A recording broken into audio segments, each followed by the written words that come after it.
Hello there and welcome to the Dreamy Ocean Channel. Allow your breath to deepen now, letting your shoulders gently fall away from your ears. Unclench your jaw, release the subtle tension from your brow, and feel the gentle weight of your body settling into stillness, preparing for a journey into the deep. How did the silent living wonders of our vast ancient oceans transform within the human mind into the monstrous figures of legend figures that haunted the edges of maps and the darkest corners of sailors' tales? The unfathomable deep holds secrets not only in its abyssal trenches, but also in the very creatures that glide through its sunless realms. Creatures so grand, so unfamiliar that they once stirred the deepest fears and wildest imaginings of humankind, becoming the true origins of legends whispered through generations. Let us now submerge ourselves slowly and gently into these ancient waters where myth and reality softly intertwine.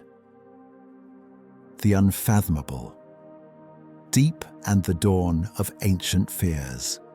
The journey into the ocean's profound depths begins not with a plunge, but with a slow, deliberate descent into the very concept of its immensity. An immensity so vast that it dwarfs the human imagination, stretching across 3/4 of our planet's surface, holding within its liquid embrace more than 99% of all habitable space on Earth. This colossal volume of water shimmering under the sun's distant gaze or plunging into perpetual midnight has forever been a realm apart, a world governed by its own immutable laws of pressure, temperature, and silence. A silence occasionally broken by the eerie resonant calls of unseen life. For countless millennia, before the advent of echo sounders or remotely operated vehicles, this watery expanse remained an almost entirely opaque mystery, a boundless shifting canvas upon which the earliest human minds projected their most primal fears and their most wondrous imaginings. Long before complex societies charted the stars or carved their histories into stone, coastal dwellers and nascent mariners would have stood at the water's edge gazing out at a horizon that offered no discernible end, only the ceaseless rhythmic pulse of waves breaking upon the shore. Their frail vessels, crafted from hollowed logs or lashed reeds, allowed them only the most superficial foray into this liquid wilderness, clinging precariously to the sunlit upper layers, where familiar marine life danced in dappled light.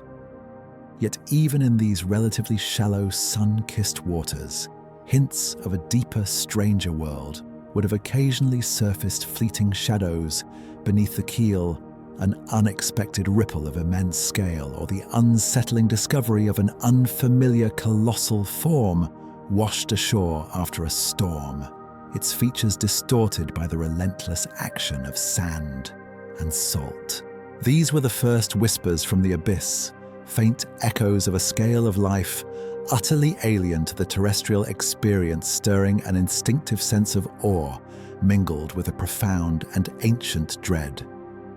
The human mind, in its innate quest for understanding, seeks patterns and explanations, but when confronted with the truly incomprehensible, it often resorts to narrative, to story, to myth.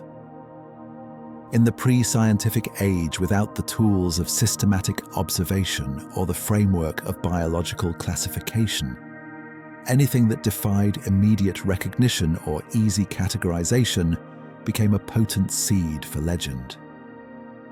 A distant, towering wave could be the breath of a sleeping leviathan. The sudden, inexplicable loss of a fishing net or even an entire vessel might be attributed not to currents or structural failure, but to the grasping tendrils of some unseen colossal predator. The ocean, with its inherent opaqueness and its capacity for sudden, overwhelming violence, became the ultimate canvas for these projections, a living, breathing entity capable of both sustaining and devouring a place where the familiar rules of the land simply did not apply. Imagine, if you will, the sensory experience of these ancient mariners adrift upon a boundless expanse. The horizon would have been an unbroken circle, the sky above a vast, indifferent dome. Below their small craft, an unknown depth stretched down into perpetual darkness, a realm beyond the reach of the sun's most persistent rays. Sounds would have been amplified and distorted by the water itself, the creaking of timber, the slap of waves against the hull, perhaps the guttural roar of a distant storm, or the haunting, unfamiliar calls of marine mammals, echoing through the dense medium. Visual information would have been scarce and often misleading. The play of light on the water's surface could create shimmering illusions, while the distorted refractions through the water itself could transform a distant log into a sinuous serpent or a cluster of seaweed into the tangled hair of a monstrous being. In such an environment where the senses are simultaneously overwhelmed and deprived, the boundary between perception and imagination becomes extraordinarily porous, allowing the seeds of fear to germinate and flourish. This psychological landscape, steeped in uncertainty and the ever-present potential for the unknown, laid the fertile ground for the birth of what we now call sea monsters. These were not merely fanciful fabrications. They were, in a profound sense, attempts to make sense of the insensible, to give form to the formless anxieties that the ocean invariably evoked. When a fisherman described a shadow longer than his boat, or a sailor recounted the tale of a disturbance that capsized a larger vessel, they were attempting to communicate a genuine experience filtered through the lens of their limited understanding and amplified by the collective anxieties of their community. The monstrous elements, the immense size, the predatory nature, the serpentine coils, the multiple limbs, were often extrapolations from real, albeit poorly understood, observations combined with universal human archetypes of terror. Consider the tangible evidence that might have fueled these nascent myths. The discovery of a whale carcass, bloated and decomposing, its internal organs exposed and distended, could easily be interpreted as the remains of a dragon, its ribs like the spars of a ship, its jaw a cavernous maw. The sheer scale of such a find, far exceeding any land animal, would have been deeply unsettling, a stark reminder of the ocean's capacity to harbor life of truly colossal dimensions. Similarly, the shed skin of a large marine creature or the unusual bone of an unknown species might be passed down through generations, each retelling adding a layer of embellishment, transforming a biological curiosity into a relic of a formidable beast. These fragments, divorced from their living context and encountered only in death and decay, would have been potent catalysts for fear, suggesting the existence of creatures so immense, so powerful, that their living forms could only be imagined as monstrous. The early human relationship with the ocean, therefore, was one of profound reverence, intertwined with an equally profound dread. It was the source of sustenance, the highway for trade, but also the ultimate unpredictable force, capable of swallowing entire fleets and erasing all trace of human endeavor. This duality fostered a deep respect for its power, often personified in deities or spirits, but also a primal fear of its hidden inhabitants. The concept of the unfathomable deep wasn't merely a geographical descriptor, it was a psychological state, a constant reminder of the limits of human knowledge and control. It was within this vast, dark and mysterious realm that the very idea of a sea monster first took root, not as a whimsical invention, but as a deeply human response to the overwhelming grandeur and terrifying unknowns of the world's most immense ecosystem. The stage was set then for specific creatures, real creatures of flesh and blood, to unknowingly step into these roles, their true forms later distorted and magnified into the legendary beasts that would haunt human consciousness for centuries long before science began to gently peel back the layers of myth to reveal the astonishing realities beneath. Echoes from the abyss, early legends and the birth of sea myths, as the primal, shapeless anxieties of the unfathomable deep began to coalesce within the human psyche. They slowly, almost imperceptibly took on forms, solidifying into the distinct, terrifying entities that would populate the earliest narratives of seafaring cultures. The whispers from the abyss, once vague and undefined, now began to echo with specific names carrying the weight of collective dread, and the vivid imagery of creatures born not just of pure fantasy, but often from observations distorted by fear distance and the profound limitations of ancient knowledge. These were the birth pangs of sea myths, tales spun around crackling fires on storm-swept shores, or recounted in hushed tones aboard small, vulnerable vessels. Each story weaving another strand into the intricate, often terrifying fabric of maritime folklore. From the sun-baked lands of ancient Mesopotamia, where the Tigris and Euphrates flowed into the vast, unknown Persian Gulf, emerged the colossal figure of Tiamat, a primordial goddess, personifying the saltwater ocean, often depicted as a monstrous chaos-spawning dragoness. Her story, etched into clay tablets thousands of years ago, speaks of a time before order, when the world was a swirling, formless void of water, and Tiamat, with her monstrous brood, represented the untamed, destructive power of the sea. This myth was not merely a fantastical tale, it was a profound attempt to comprehend the immense, often catastrophic forces of nature. The rogue waves, the devastating storms, the unpredictable currents that could swallow ships and reshape coastlines, all personified in a single, formidable entity whose very breath could churn the oceans into a frothing maelstrom.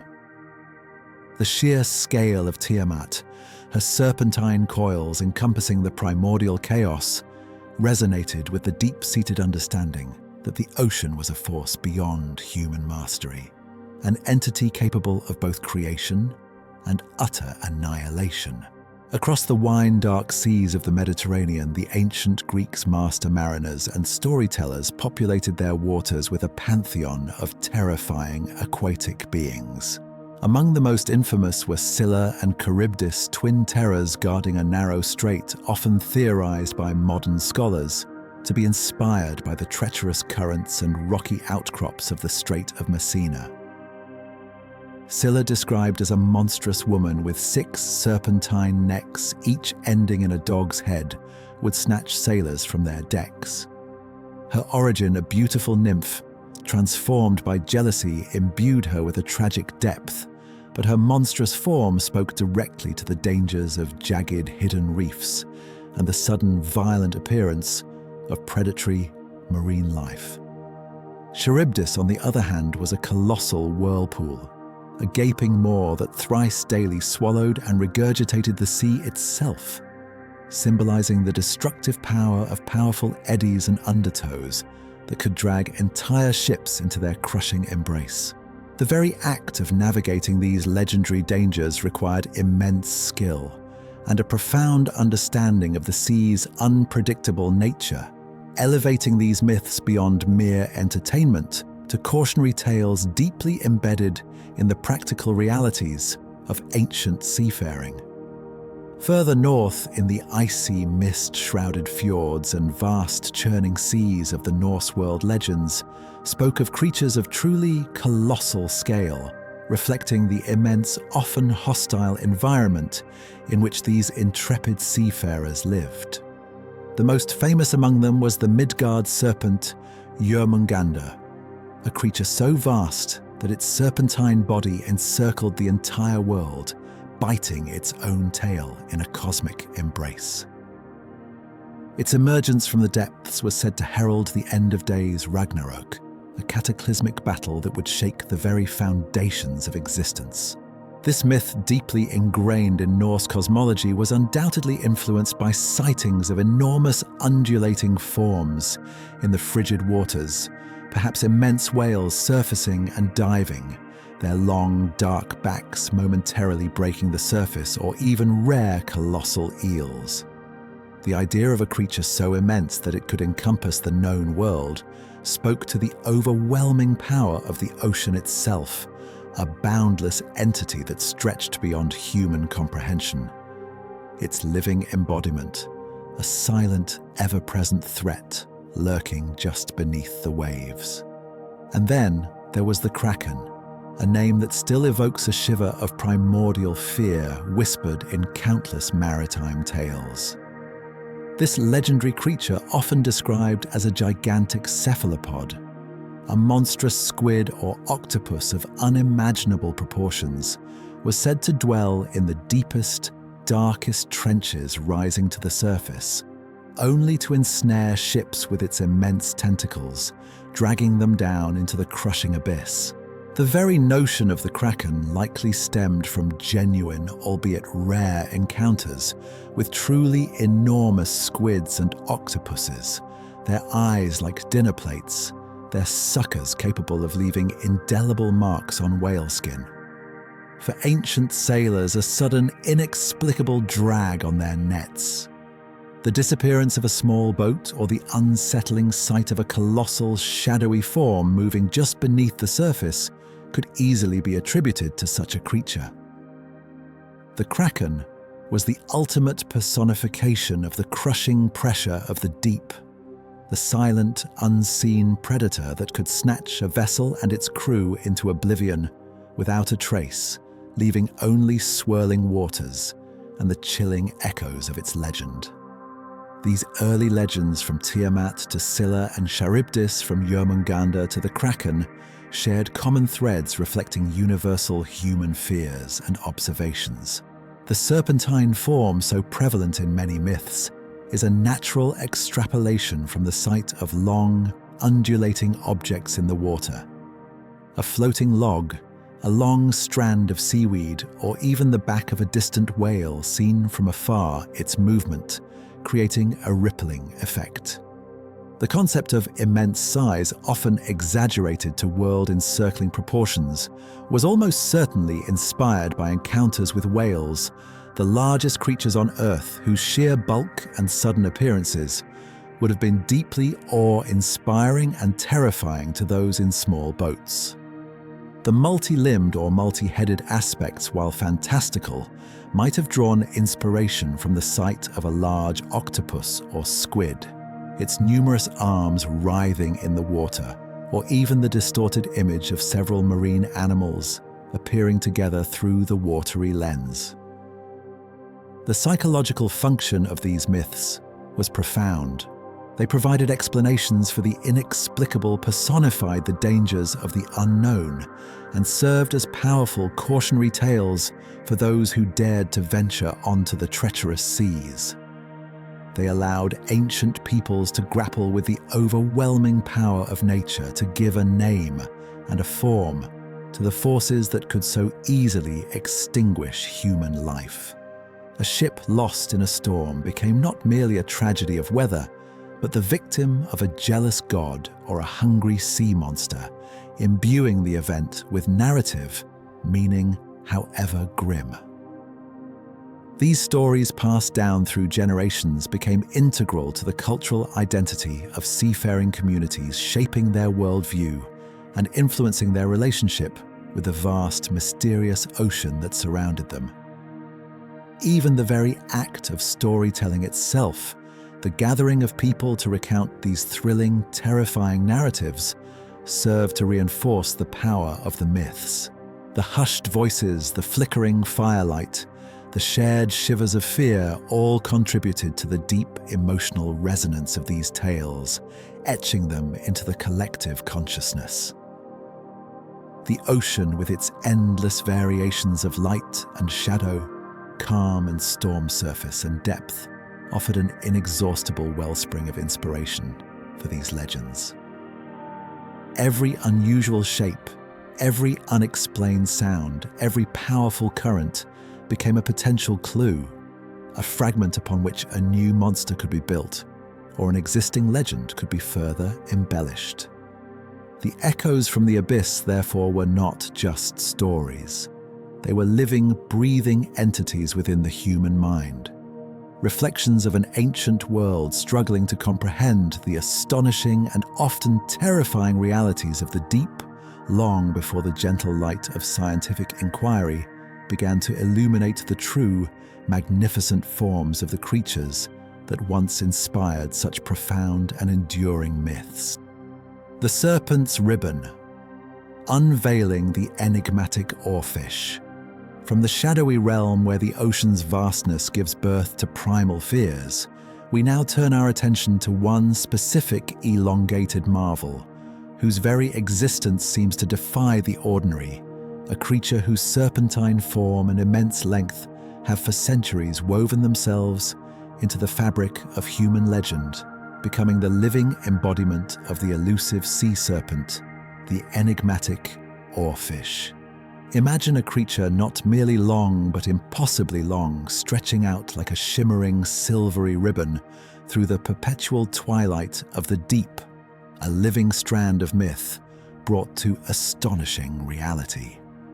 The Oarfish, a member of the family Regalesidae, is a truly extraordinary inhabitant of the mesopelagic and bathypelagic zones, dwelling in those vast, cold, dark waters, typically ranging from 200 to 1,000 meters beneath the surface, and sometimes even deeper.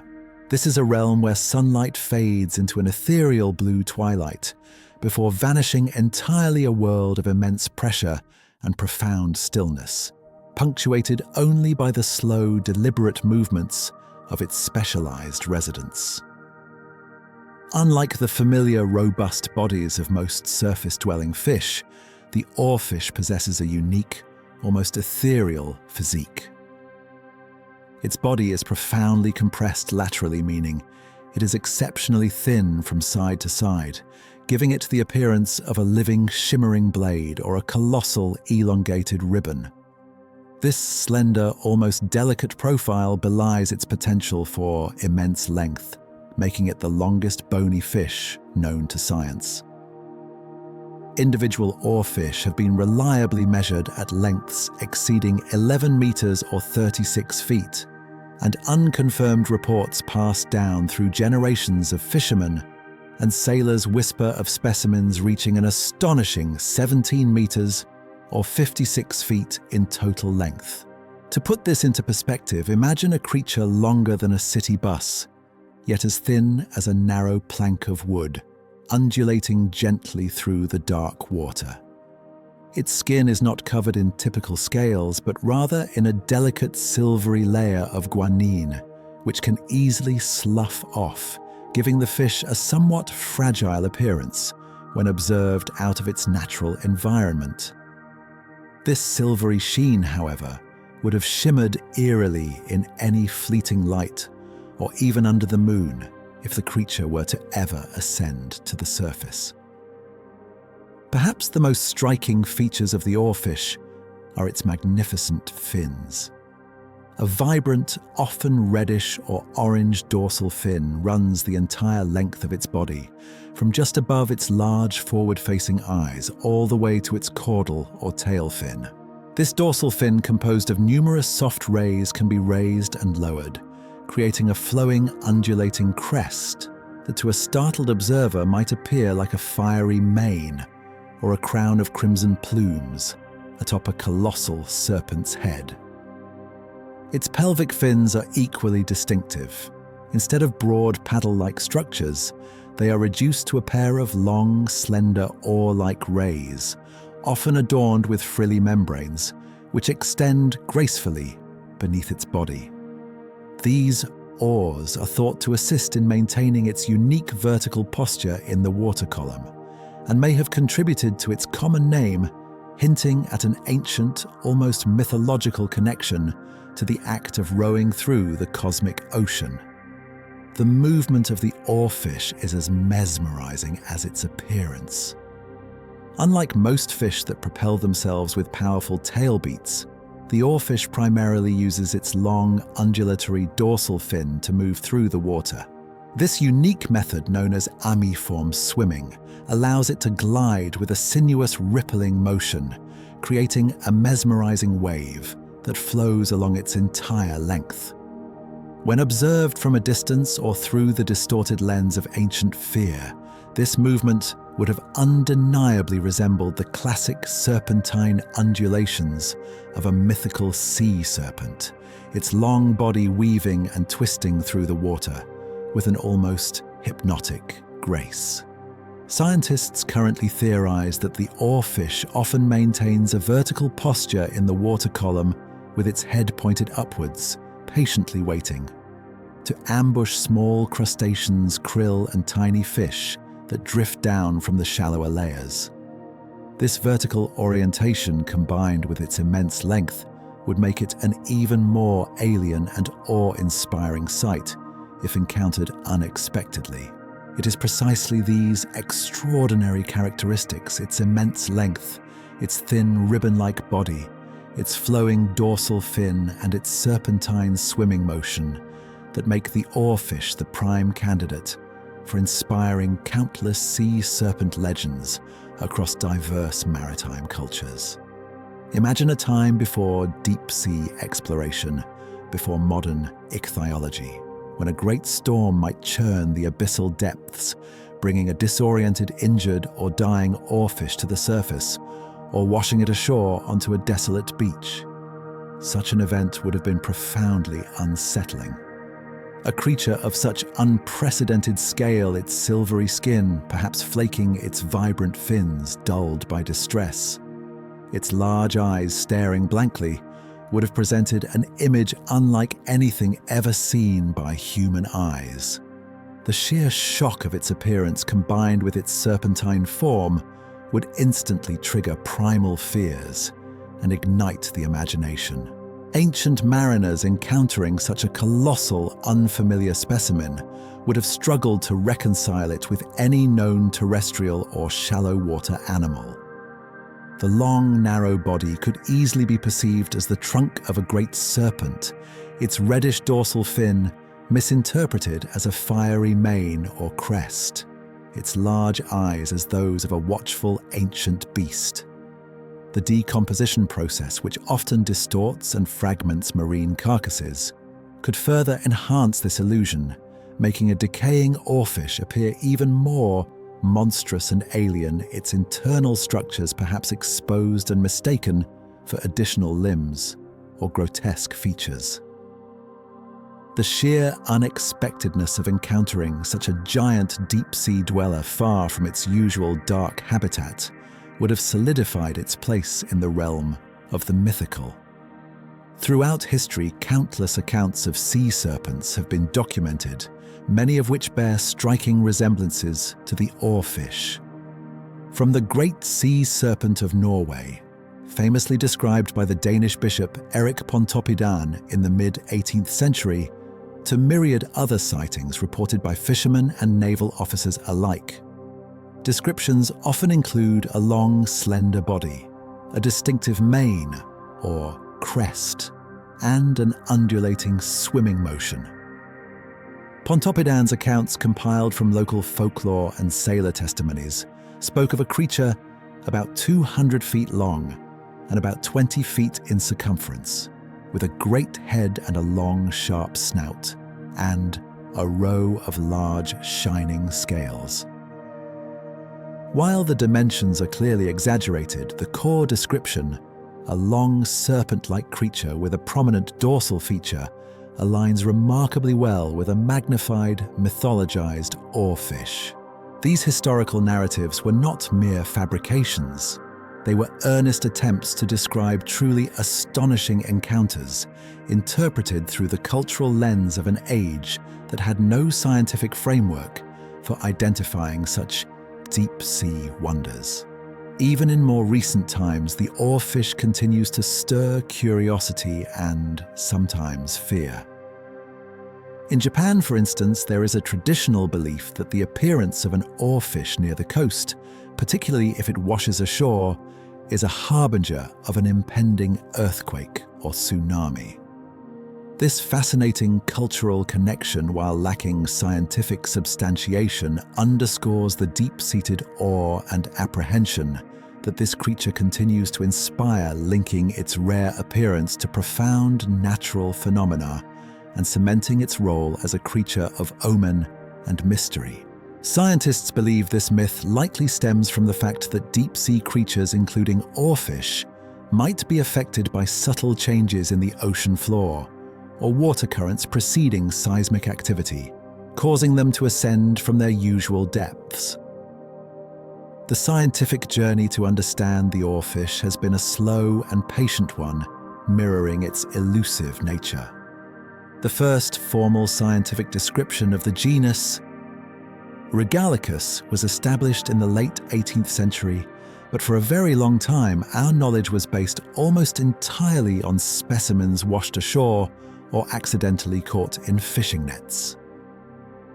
The true breakthrough in observing the oarfish alive in its natural deep-sea environment is a relatively recent phenomenon made possible by advanced remotely operated vehicles, or ROVs, and submersibles, equipped with powerful lights and high-definition cameras.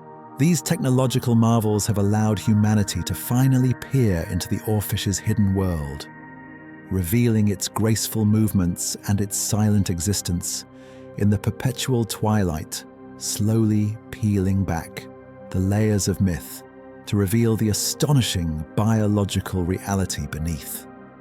The oarfish therefore stands as a profound testament to the ocean's enduring capacity for wonder and mystery. It is a creature that perfectly bridges the gap between ancient fear and scientific discovery, a tangible living being that perfectly embodies the spectral forms of the sea serpent legends. Its existence reminds us that the monsters of our past were not always figments of pure imagination, but often distorted, exaggerated reflections of the true, magnificent, and often deeply strange inhabitants of the deep, waiting patiently in the darkness for the light of understanding to finally illuminate their extraordinary forms.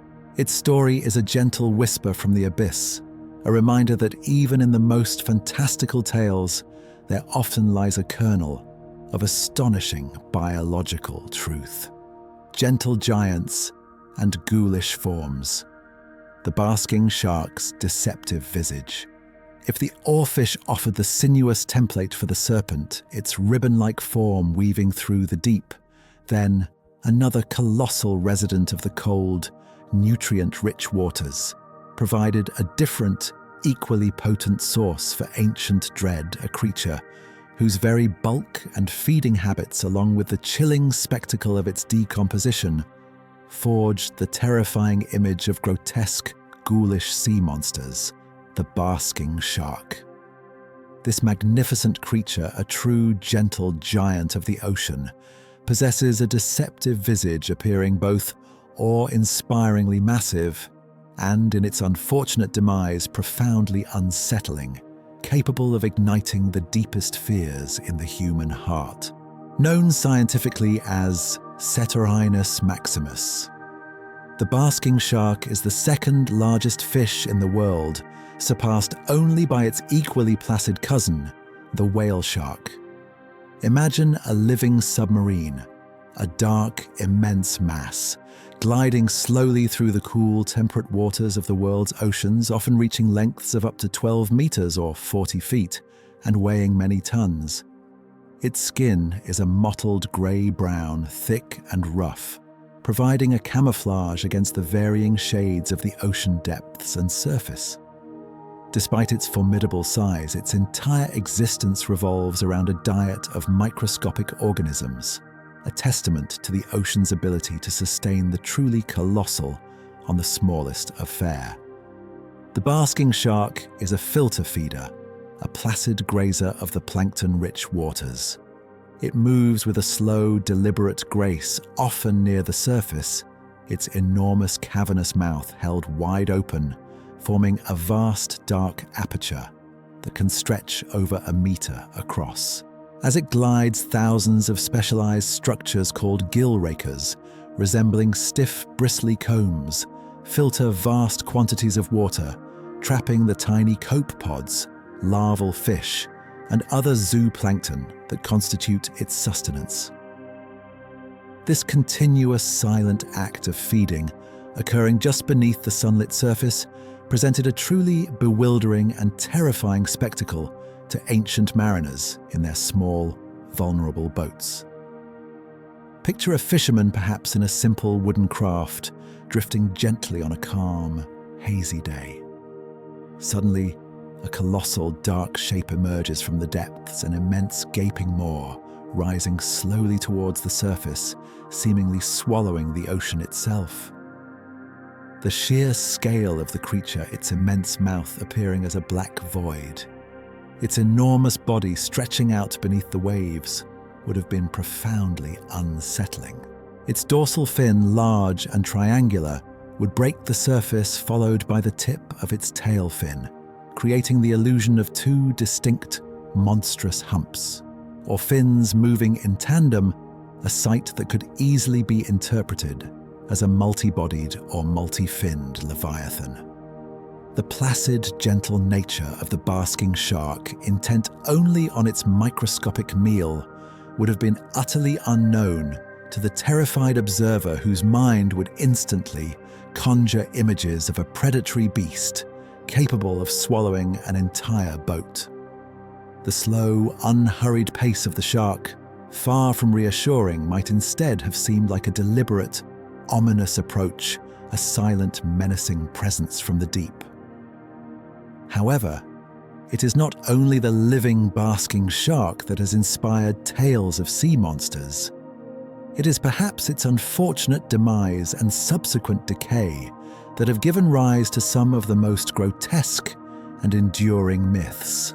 When a large marine creature dies and its body begins the slow, inexorable process of decomposition, its form can be dramatically altered, becoming something truly alien and unrecognizable. The basking shark, with its largely cartilaginous skeleton, is particularly prone to this transformative effect, creating what scientists now refer to as globsters, unidentified organic masses that wash ashore, baffling observers and fueling cryptid legends. The key to understanding this chilling metamorphosis lies in the differential rates of decay of its various tissues. The basking shark's jaw and most of its gill arches are composed of cartilage, a flexible tissue that decomposes relatively quickly in the marine environment. As the body of a dead basking shark drifts and bloats, these cartilaginous structures begin to detach and disintegrate. The massive lower jaw, the upper jaw, and the intricate network of gill rakers which form that colossal gaping maw in life are among the first parts to separate and disappear.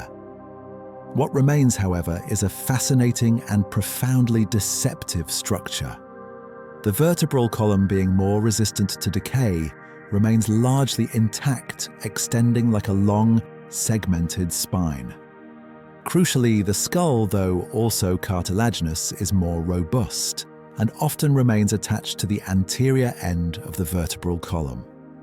The pectoral fins, large and paddle-like in life, also tend to persist, often splayed outwards or folded back, resembling the flippers of a marine reptile. With the jaw and gill structures gone, the remaining skull, stripped of its fleshy coverings, appears remarkably small and distinct, often resembling a small reptilian head at the end of a long serpentine neck formed by the exposed vertebral column. The rest of the shark's immense body, the musculature and internal organs, also undergo a dramatic transformation.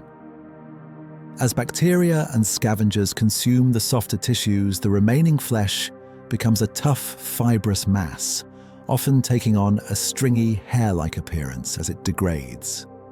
Gases produced during decomposition can cause the carcass to bloat enormously, distorting its original shape and making it even more unfamiliar and grotesque. This combination, a small reptilian-looking head, a long neck formed by the spine, two prominent flippers from the pectoral fins, and a large, fibrous, often hairy body, creates an uncanny resemblance to a plesiosaur, a long-extinct marine reptile or some other unknown monstrous creature. One of the most famous examples of such a misidentification occurred in 1808 with the discovery of the Stronsay beast in the Orkney Islands, Scotland, a colossal carcass measuring an astounding 55 feet long with a mane of bristles along its back, a small head, and 3 pairs of paws or feet, was washed ashore.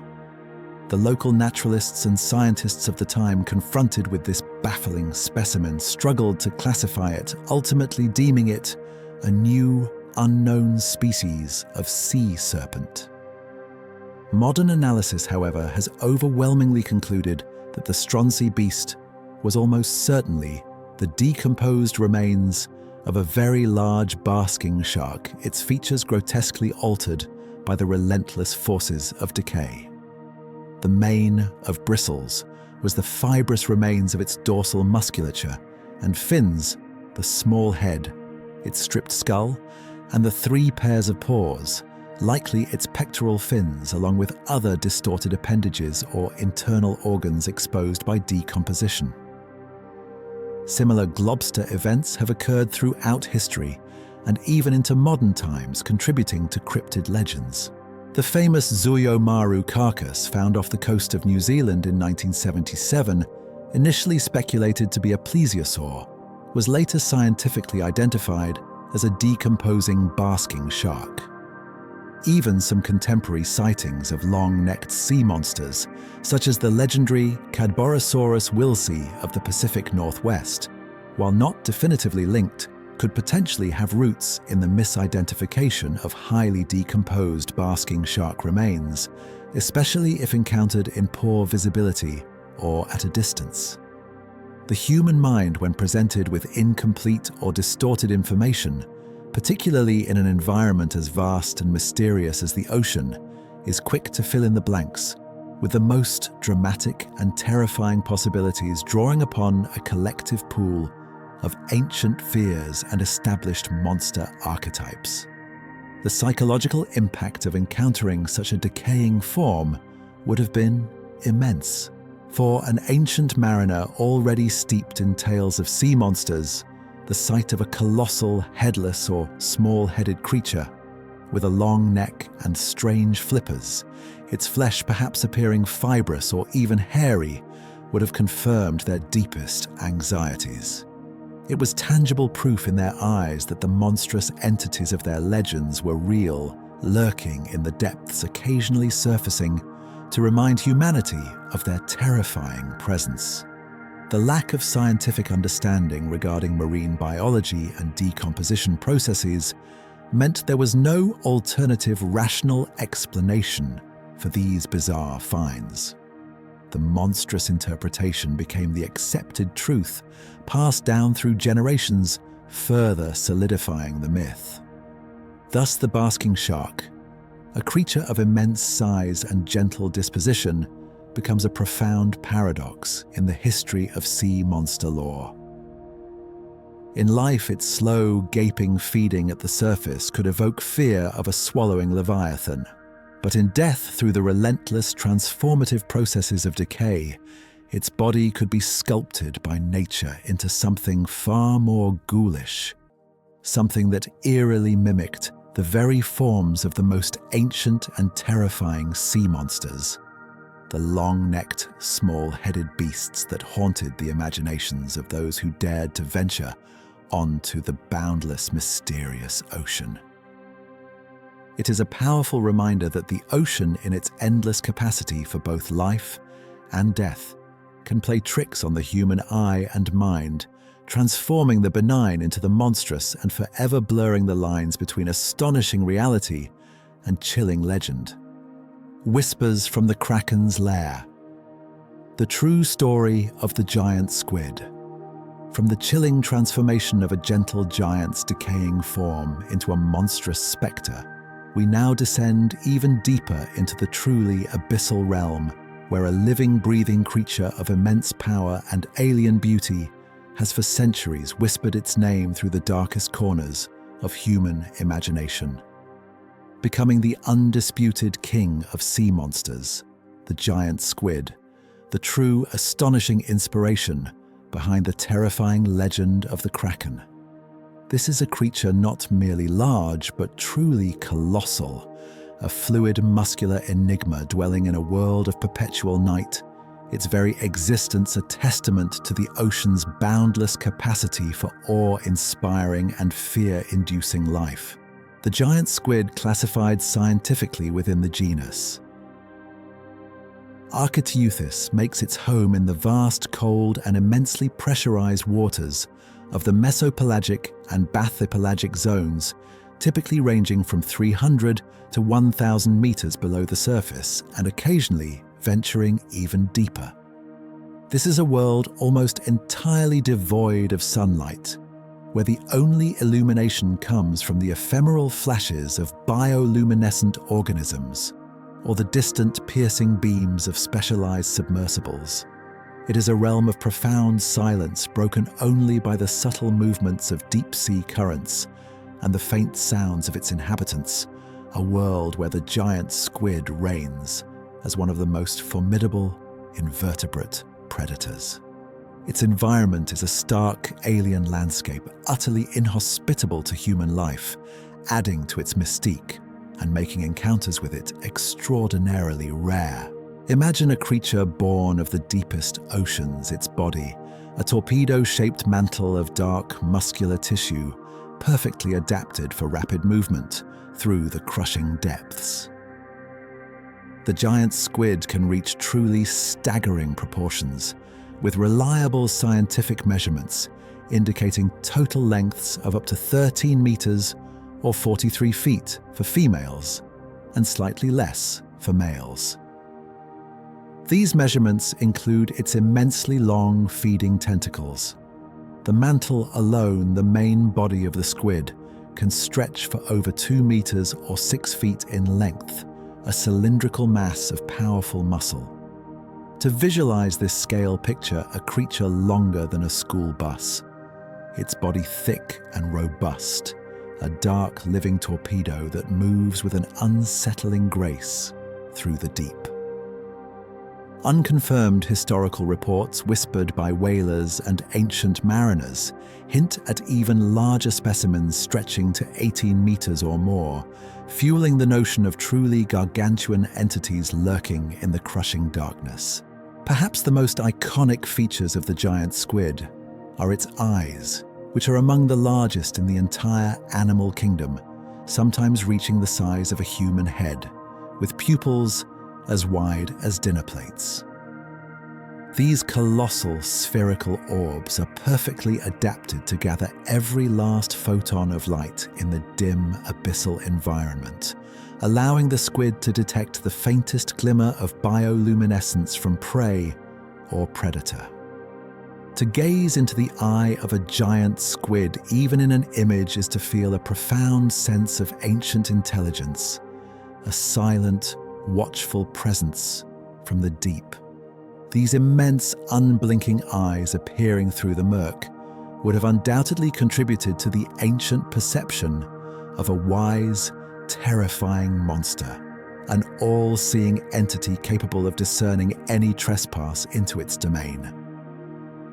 Extending from the mantle are its 8 powerful arms, each adorned with hundreds of suckers, armed with sharp chitinous rings that provide a formidable grip. But it is its 2 immensely long feeding tentacles that truly capture the imagination and embody the grasping terror of the Kraken. These tentacles, often 3 to 5 times the length of the main body, are equipped with specialized clubs at their ends, also covered in suckers and often serrated rings, or even small, sharp hooks. With astonishing speed and precision, the squid can shoot these tentacles out to snatch prey, drawing it back towards its central mouth. Imagine these immense serpentine appendages writhing and extending through the water, each sucker a small, powerful vacuum capable of gripping and tearing. The sheer number of these lymphs, their flexibility and their immense strength would have been profoundly terrifying to any ancient sailor whose vessel might have become entangled or who merely witnessed their fleeting appearance in the water. Hidden within the center of its arms, a feature often overlooked, but truly formidable, is the giant squid's beak. Made of chitin, a tough, protein-rich substance similar to human fingernails, this beak is shaped much like that of a parrot, but far more robust and powerful. It is used to tear and shear the flesh of its prey, making short work of fish and even other smaller squids. This hidden tearing weapon, capable of inflicting severe damage, adds another layer to the creature's predatory prowess, a silent, piercing instrument of its abyssal hunt.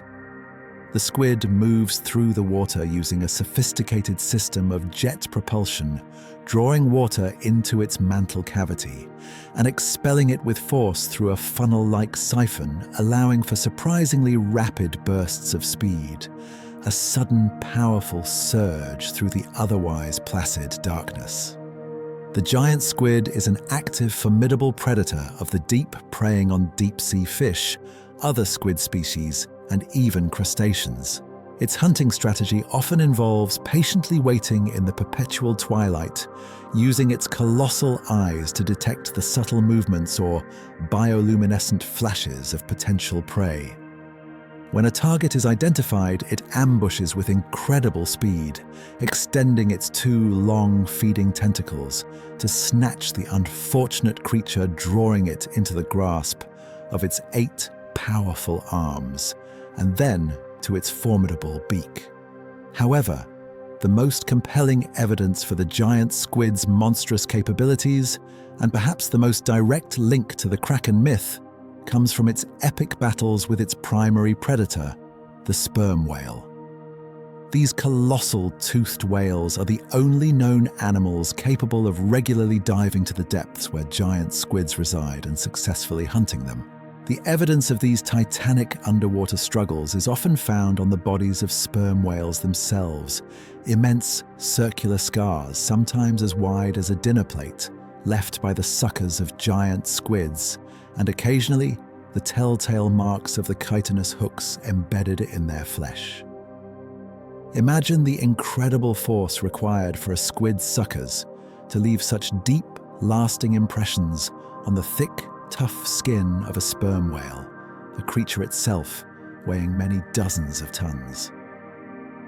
These scars are silent testimonies to battles of incredible ferocity fought in the crushing darkness of the deep, where two of the ocean's most colossal inhabitants engage in a life-or-death struggle.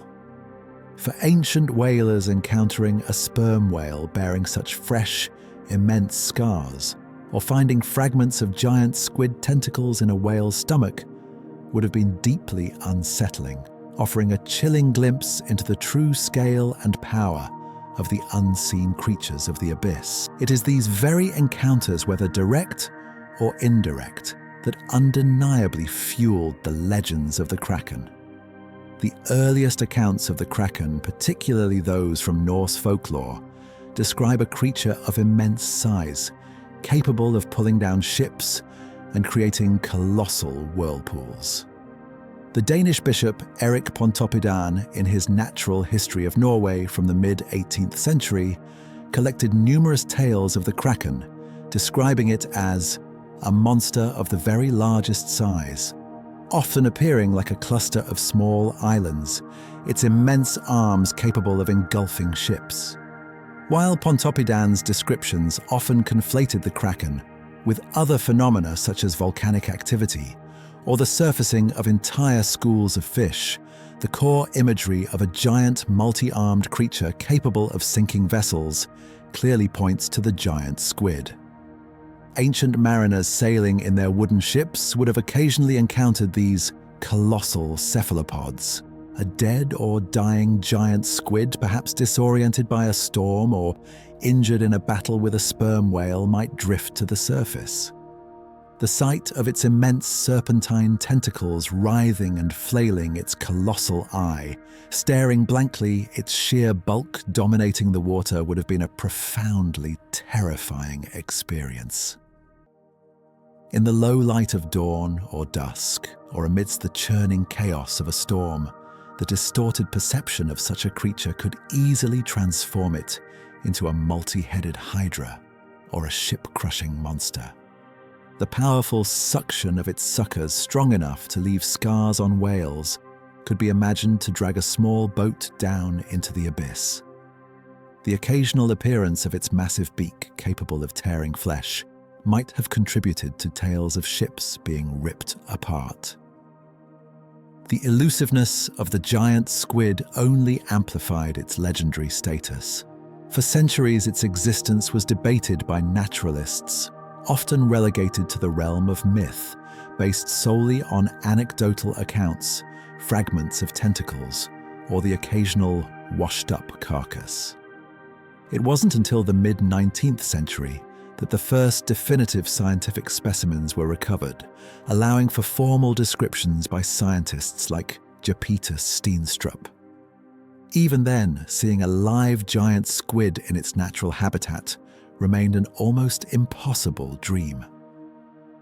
It was a slow, patient scientific quest, spanning generations before humanity finally caught a glimpse of this legendary creature alive. The first photographic images of a live giant squid in its deep-sea environment were captured in 2004 by a team of Japanese scientists, followed by the first high-definition video footage in 2006, and then even more spectacular footage in 2012 by a joint Japanese and American team. These rare, precious glimpses into its hidden world have slowly begun to demystify the Kraken, revealing not a supernatural monster, but an astonishing living marvel of evolution, perfectly adapted to its abyssal home. The giant squid therefore serves as a magnificent bridge between the terrifying legends of old and the breathtaking realities of modern science. It is a creature that embodies the deep-seated human fear of the unknown, of the immense grasping power that can rise from the profound depths. And yet, it is also a testament to the astonishing diversity and grandeur of life on our planet. Its story is a whisper from the Kraken's lair, a gentle reminder that even the most frightening monsters of our collective imagination often have their roots in the extraordinary, tangible and deeply mysterious wonders that truly glide through the silent, crushing darkness of our ocean's unfathomable embrace. Beyond the Behemoths, other deep-sea wonders and their mythic potential. Beyond the colossal forms of the Oarfish, the basking shark, and the giant squid whose immense presences have so directly shaped the vivid landscapes of ancient sea monster lore, the ocean's unfathomable depths hold an even more astonishing array of life. These creatures, often hidden in perpetual twilight or encountered only as fleeting glimpses or baffling remnants, possess features so alien, so exaggerated, so profoundly strange, that they too carry immense mythic potential, capable of sparking fear and wonder in the human heart, transforming the merely unusual into the truly monstrous in the minds of those who dared to gaze upon them. Let us first revisit for a moment the sheer, overwhelming scale of the great whales. While not fish, their immense size and surface behaviors are undeniably powerful sources for the most ancient and profound Leviathan myths, transcending mere serpentine or tentacled forms. Imagine, if you will, a vast dark mass hundreds of times larger than any human vessel, rising slowly from the depths, its back emerging from the churning waves like a living island. The blue whale, for instance, the largest animal ever to have lived on Earth, can stretch over 30 meters or 100 feet in length, its body a colossal, streamlined engine of life. When such a creature surfaces expelling a towering plume of water and mist from its blowhole, the sound a resonant sigh echoing across the water. It could easily be perceived as the breath of a sleeping god or the awakening of a primordial beast. Ancient mariners suddenly finding their small craft in the shadow of such an immense breathing entity would have been struck by an awe that bordered on terror, seeing not an animal but a living, moving mountain, a sentient force of nature. The sheer, unyielding bulk of these giants, their ability to disappear beneath the waves for extended periods only to reappear unexpectedly, would solidify the belief in massive sentient islands or submerged land masses that could rise and fall at will. Creatures capable of swallowing entire ships in their immense, silent movements. Now let us descend into a slightly different kind of strangeness, a creature that seems to be a relic from an ancient forgotten age, the frilled shark. Chlamydocelicus anguineus. This deep-sea dweller, often found at depths of 600 to 1,000 meters, possesses a form so primitive and unusual that it has earned the moniker living fossil. Its body is long and slender, almost eel-like, reaching up to 2 meters or 6.5 feet in length, making it a substantial, if not truly, colossal creature. But it is its head and gills that truly set it apart. The frilled shark has 6 pairs of gill slits each with a distinctive frilly reddish margin, which almost meet under its throat. These frilly gills, when observed in the dim light of the deep or on a decaying specimen, could easily be mistaken for a series of strange feathered ruffs, or even multiple grotesque mouths along its neck. Its mouth, located at the very front of its head, is wide and filled with rows of needle-sharp, 3-pronged teeth, hundreds of them arranged to prevent any struggling prey from escaping its grasp. If a frilled shark, disoriented or dying, were to be brought to the surface or washed ashore, its serpentine body, its unusual head, and especially its 6 pairs of frilly gills, would present a truly baffling spectacle to an ancient observer. Its dark, leathery skin, its large black eyes, and its ancient appearance would lend it an air of profound otherworldliness. The frilly gills swaying gently might be interpreted as a mane of tentacles, or the breathing apparatus of a multi-headed serpent, a direct link to the hydras and multi-headed dragons of myth. Its sharp, numerous teeth would confirm its predatory nature, cementing its image as a formidable, if not truly, gigantic sea monster. The frilled shark's very form seems to whisper tales of primeval oceans, where creatures of strange and terrifying aspect lurked in the abyssal gloom, waiting for the unwary. Venturing deeper still, we encounter another filter-feeding giant, a cousin to the basking shark, but with its own unique myth-inspiring characteristics, the megamouth shark. Megachasma pelagios. Discovered only in 1976, this shark is incredibly rare, with fewer than 100 confirmed sightings or specimens to date, making it one of the ocean's most elusive large animals. It typically inhabits depths between 100 and 500 meters, but can dive much deeper. Like the basking shark, it is a filter feeder, but its mouth is truly extraordinary. The megamouth shark can grow to over 5 meters or 16 feet in length, but its head is disproportionately massive, dominated by an enormous gaping maw that can be over 1 meter wide.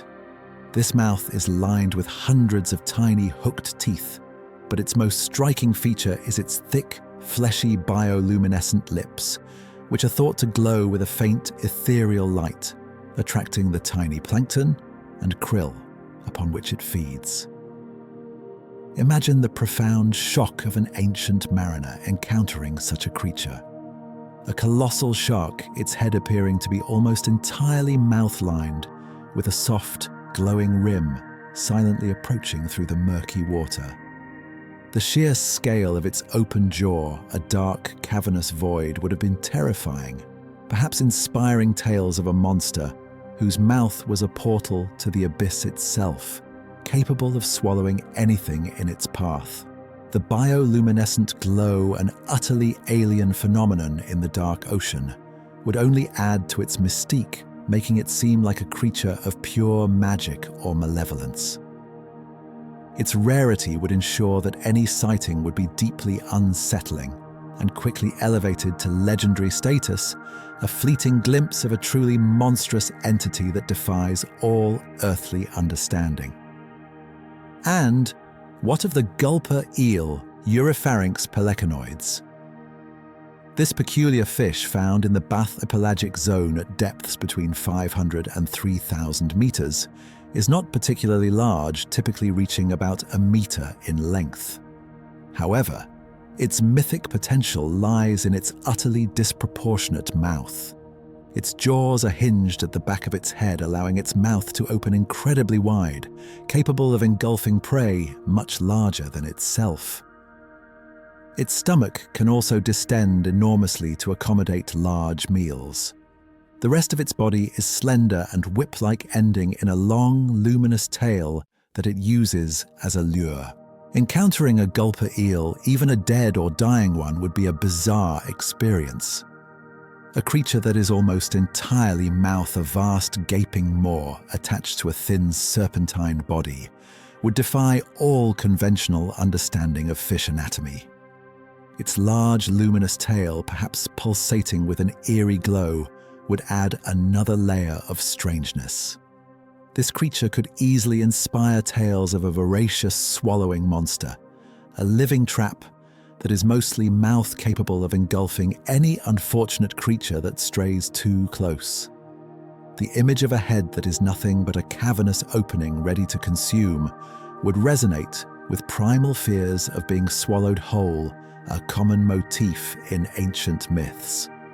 Finally, let us consider a creature that is not a single animal at all, but a colony of thousands of genetically identical yet functionally specialized individuals working together as one, the siphonophore. These extraordinary colonial organisms, found throughout the world's oceans but particularly in the deep, can reach astonishing lengths, with some species like Priadubia estimated to extend for over 30 to 50 meters, or 100 to 160 feet, making them among the longest animals on Earth. Imagine a delicate, translucent chain shimmering with bioluminescence, undulating gently through the water. Its numerous specialized polyps, some for feeding, some for reproduction, some for propulsion, all working in perfect synchronicity. If an ancient mariner, perhaps in a rare calm moment in the open ocean, were to encounter a disoriented siphonophore, or even a fragmented section of one, the sight would be utterly bewildering. A colossal, translucent, serpent-like entity seemingly composed of thousands of glowing, pulsating parts, moving with an ethereal, almost ghostly grace. Its immense length, its semi-transparent body, and its delicate flowing movement would perfectly align with descriptions of phantom sea serpents, spectral dragons, or even immense multi-limbed, gelatinous monsters. The individual polyps, each with its own function, could be mistaken for numerous eyes, mouths, or grasping appendages, creating the illusion of a single, impossibly complex and terrifying being. The sheer otherworldliness of a siphonophore, a living, breathing colony of light and movement, would undoubtedly have imprinted itself deeply into the minds of any who witnessed it, becoming a prime candidate for the most ethereal and mysterious of sea monster legends. These deep-sea wonders, from the immense breathing mountains of Wales to the ancient frilled serpents, the gaping, glowing mouths of megamouth sharks, the swallowing maw of the gulper eel, and the ethereal, colossal chains of siphonophores, all underscore a profound truth about the ocean. Its true inhabitants are often far stranger, far more magnificent and far more diverse than anything the human imagination could conjure in isolation. The myths and legends of sea monsters born from fear and a lack of understanding were not empty fantasies.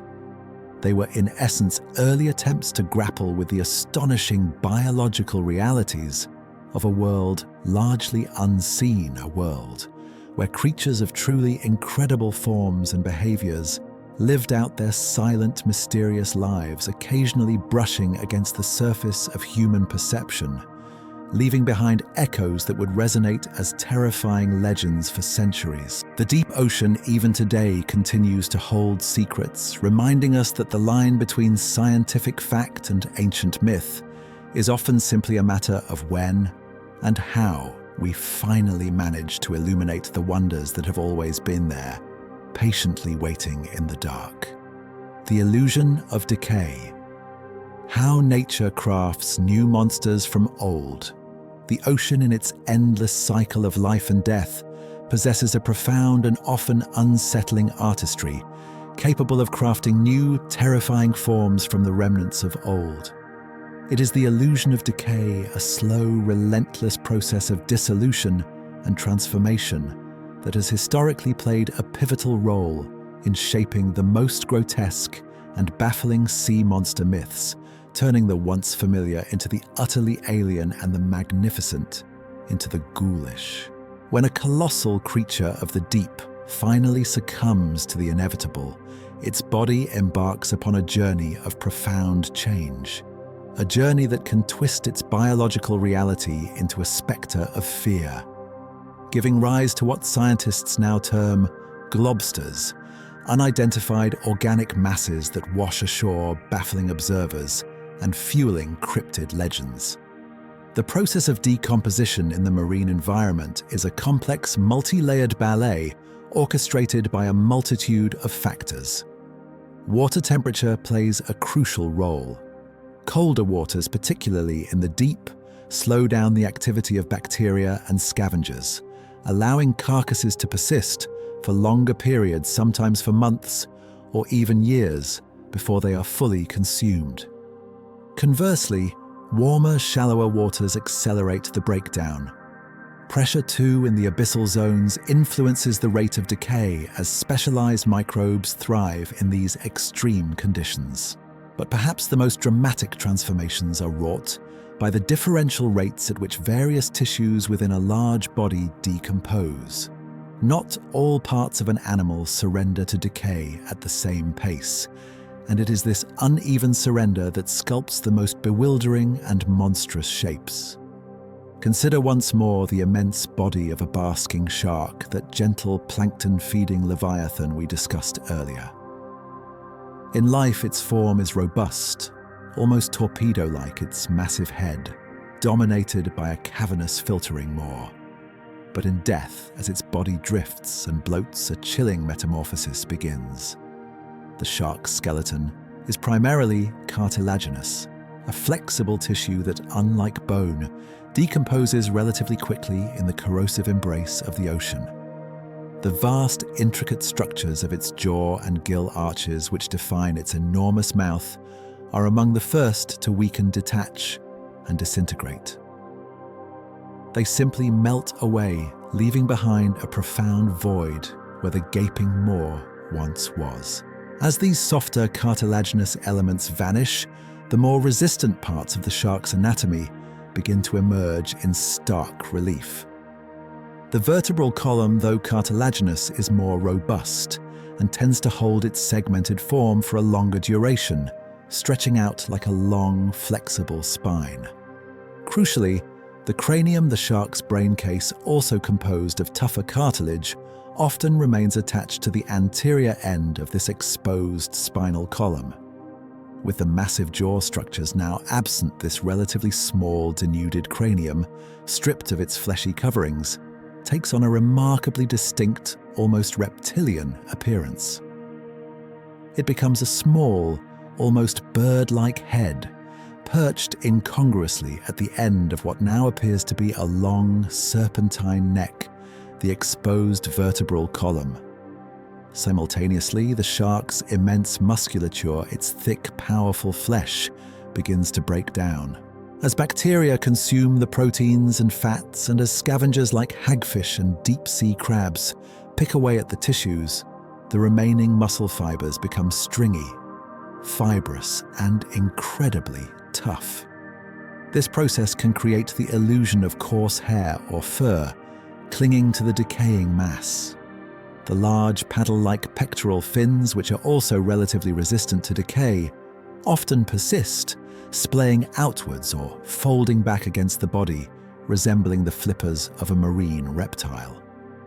Thus, the grotesque tableau is complete: a small reptilian-like head, a long snake-like neck, two prominent flippers, and a large, fibrous, often hairy body. This is the classic plesiosaur-like globster, a biological illusion crafted by the relentless hands of nature. The infamous Stronsay beast of 1808, with its reported 55-foot length small head and mane of bristles, was almost certainly such a decomposed basking shark, its true identity obscured by the transformative power of decay and the profound lack of scientific understanding at the time. The sheer scale of a decaying whale carcass offers an even more dramatic example of nature's monstrous sculpting. When a whale, the largest animal on Earth, dies, its colossal body often sinks to the ocean floor, but sometimes particularly in shallower waters, or if it dies near the surface, it can float for weeks or even months. During this period, the internal organs decompose, producing vast quantities of gases, methane, hydrogen, sulfide, and ammonia, which cause the immense body to bloat enormously, distending its original streamlined shape into a gargantuan, amorphous mass. The skin begins to peel and slough off in vast sheets, revealing the underlying blubber layer, which itself can separate and degrade into a gelatinous, almost featureless substance. As the bloating subsides and scavengers continue their work, the robust bone structure of the whale begins to emerge. The massive jawbones or mandibles can detach and splay outwards, sometimes appearing like colossal horns or grotesque appendages. The vertebrae, each the size of a human head or larger, become exposed, creating the illusion of a segmented, multi-humped body, a colossal serpent with numerous undulations. Imagine the horror of an ancient mariner encountering such a sight. A rotting, immensely bloated mass, perhaps tens of meters long, drifting silently on the waves, its skin peeling its exposed bones, resembling a skeletal monster. Its smell, an overwhelming, putrid testament to its death. The very air around it would be thick with the stench of decay, a visceral assault on the senses that would forever imprint the image of a truly monstrous entity into the memory. This amorphous, foul-smelling, often hair-like mass with its distorted skeletal features could easily be interpreted as a sea serpent of unimaginable proportions, a multi-headed hydra, or a creature from the darkest myths, its true origin utterly unrecognizable. Even the soft-bodied giants like the giant squid, despite their rapid decomposition, contribute to the illusion. While their vast muscular bodies and tentacles quickly break down into a gelatinous dissolving mass, certain elements persist. The chitinous beak, incredibly tough and resistant to decay, can endure for a significant period, a silent, sharp testament to the creature's predatory nature. Similarly, the chitinous rings embedded in their suckers can also remain. The discovery of such a beak or a collection of these strange toothed rings on a desolate shore, or in the stomach of a predator, would have been profoundly puzzling to ancient peoples. Without the context of the full living animal, these fragments would become enigmatic relics, fueling speculation about the nature of the unseen monster that once possessed them, a creature with a tearing bird-like mouth, or with grasping limbs, armed with inexplicable saw-like teeth. The very act of encounter with a globster is a multi-sensory experience that reinforces fear. The sight of an immense, unidentifiable mass, its form distorted beyond recognition, is inherently unsettling. The overwhelming stench of putrefaction carried on the sea breeze is a primal warning signaling death and decay on a colossal scale. The texture of the decomposing flesh, slimy and fibrous, would be repulsive. The silence of its presence, broken only by the lapping waves, would amplify the eerie atmosphere. In a pre-scientific age where explanations for the unknown were often sought in the supernatural, these encounters served as undeniable proof of the ocean's capacity to harbor truly terrifying, unearthly beings. The human mind, confronted with such a baffling and repulsive spectacle, would naturally reach for the most dramatic and fear-inducing narratives available, drawing upon a collective reservoir of ancient anxieties and established monster archetypes. This natural process of decay, therefore, is one of nature's most effective monster makers. It takes the known, the biological, and twists it into the unknown, the monstrous.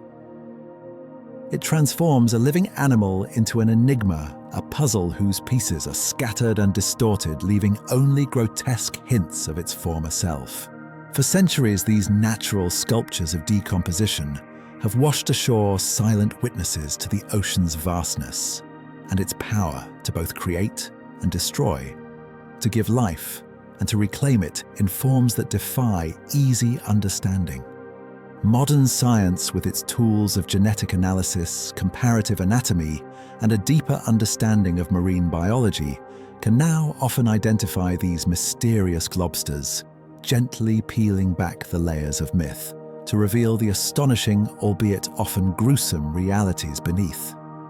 Yet the enduring power of these illusions of decay serves as a profound reminder that the line between scientific fact and chilling legend is often blurred by the vast, mysterious, and ever-transforming embrace of the deep ocean itself, where even death can craft new monsters from old. The human gaze. Psychology, fear, and the weaving of lore.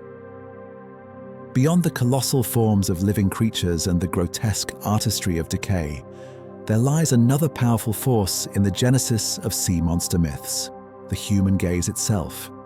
It is through the intricate lens of psychology steeped in primal fears and the innate human need for narrative that the astonishing realities of the ocean's inhabitants are filtered, reshaped, and woven into the rich, enduring fabric of lore.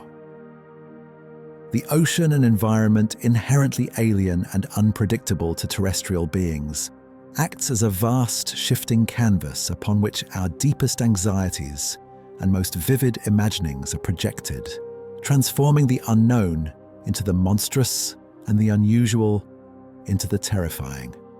At the core of this psychological alchemy lies the fundamental human response to the unknown.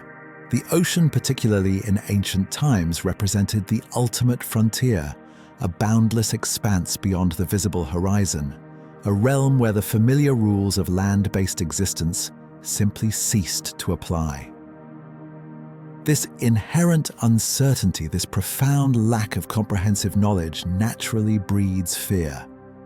When confronted with something unfamiliar, a fleeting shadow beneath the waves, an unexpected sound echoing from the depths, a colossal, unidentifiable form breaching the surface, the human mind in its ancient programming defaults to a state of heightened alert, interpreting ambiguity through the lens of potential threat.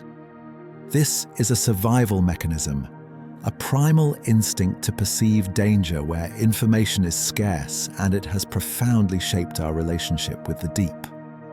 Thalassophobia, the intense and often irrational fear of deep, dark, or vast bodies of water, is a testament to this deep-seated human apprehension.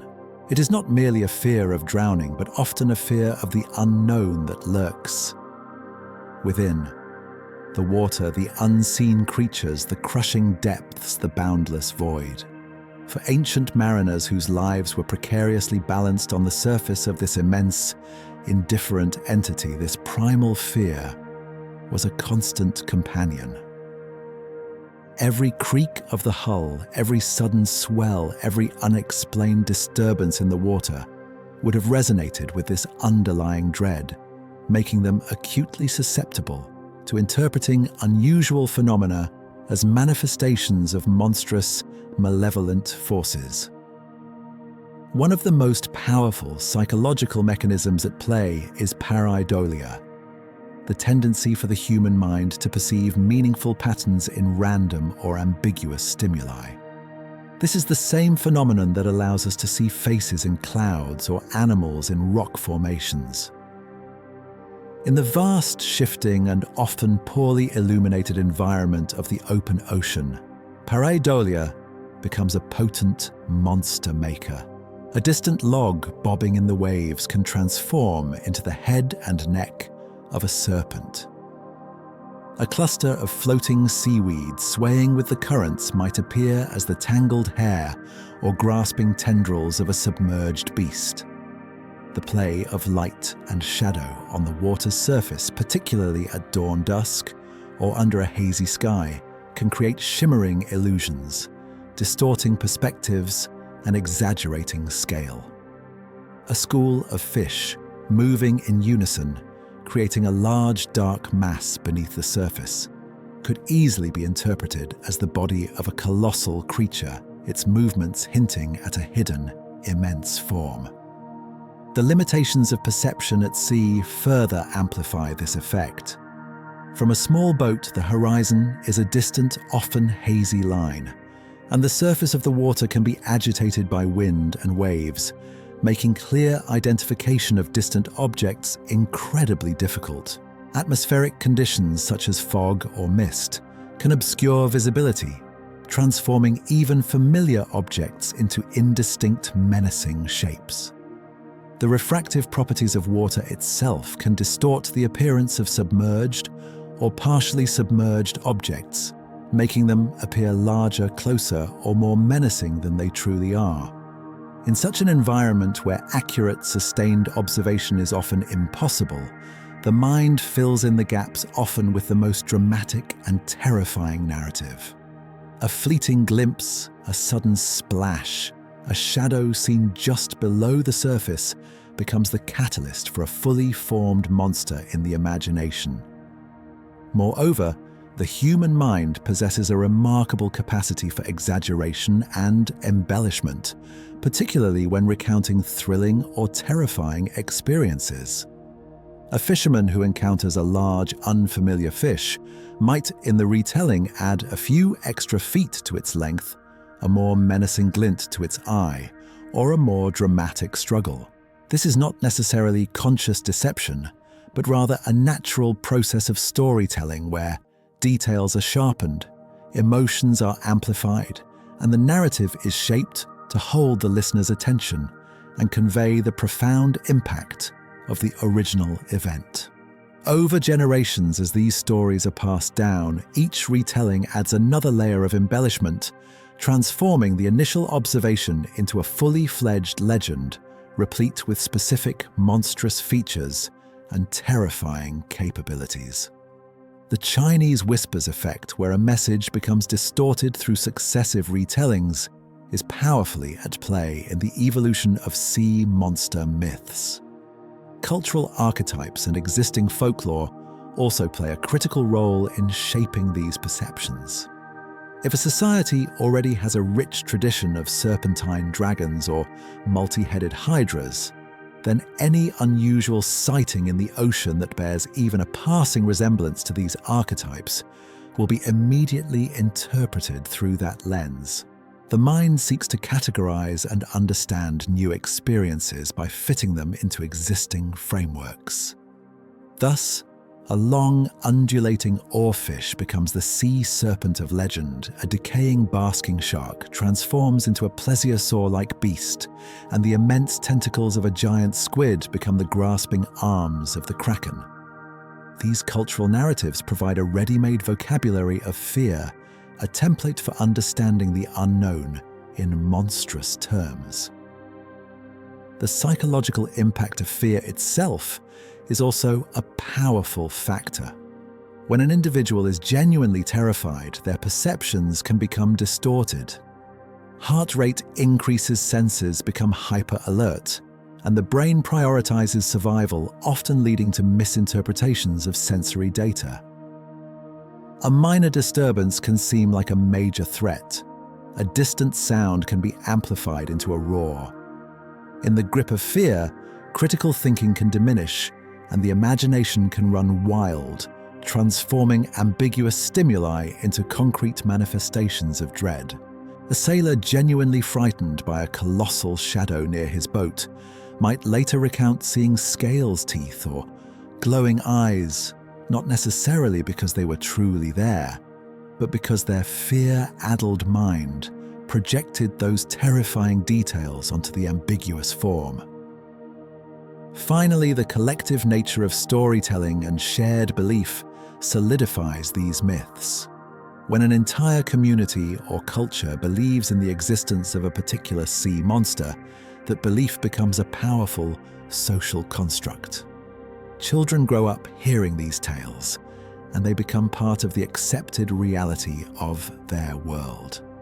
When an individual then encounters something unusual at sea, their perception is already primed by these cultural narratives, making them more likely to interpret the anomaly as the monster they have heard about. This shared belief provides a comforting, if terrifying, explanation for the unpredictable dangers of the ocean, giving a name and a face to the forces that could otherwise seem random and senseless. The monster becomes a collective coping mechanism, a way for humanity to grapple with the overwhelming power and mystery of the deep. The human gaze, therefore, is not a passive observer of the ocean's wonders. It is an active participant in the weaving of its lore.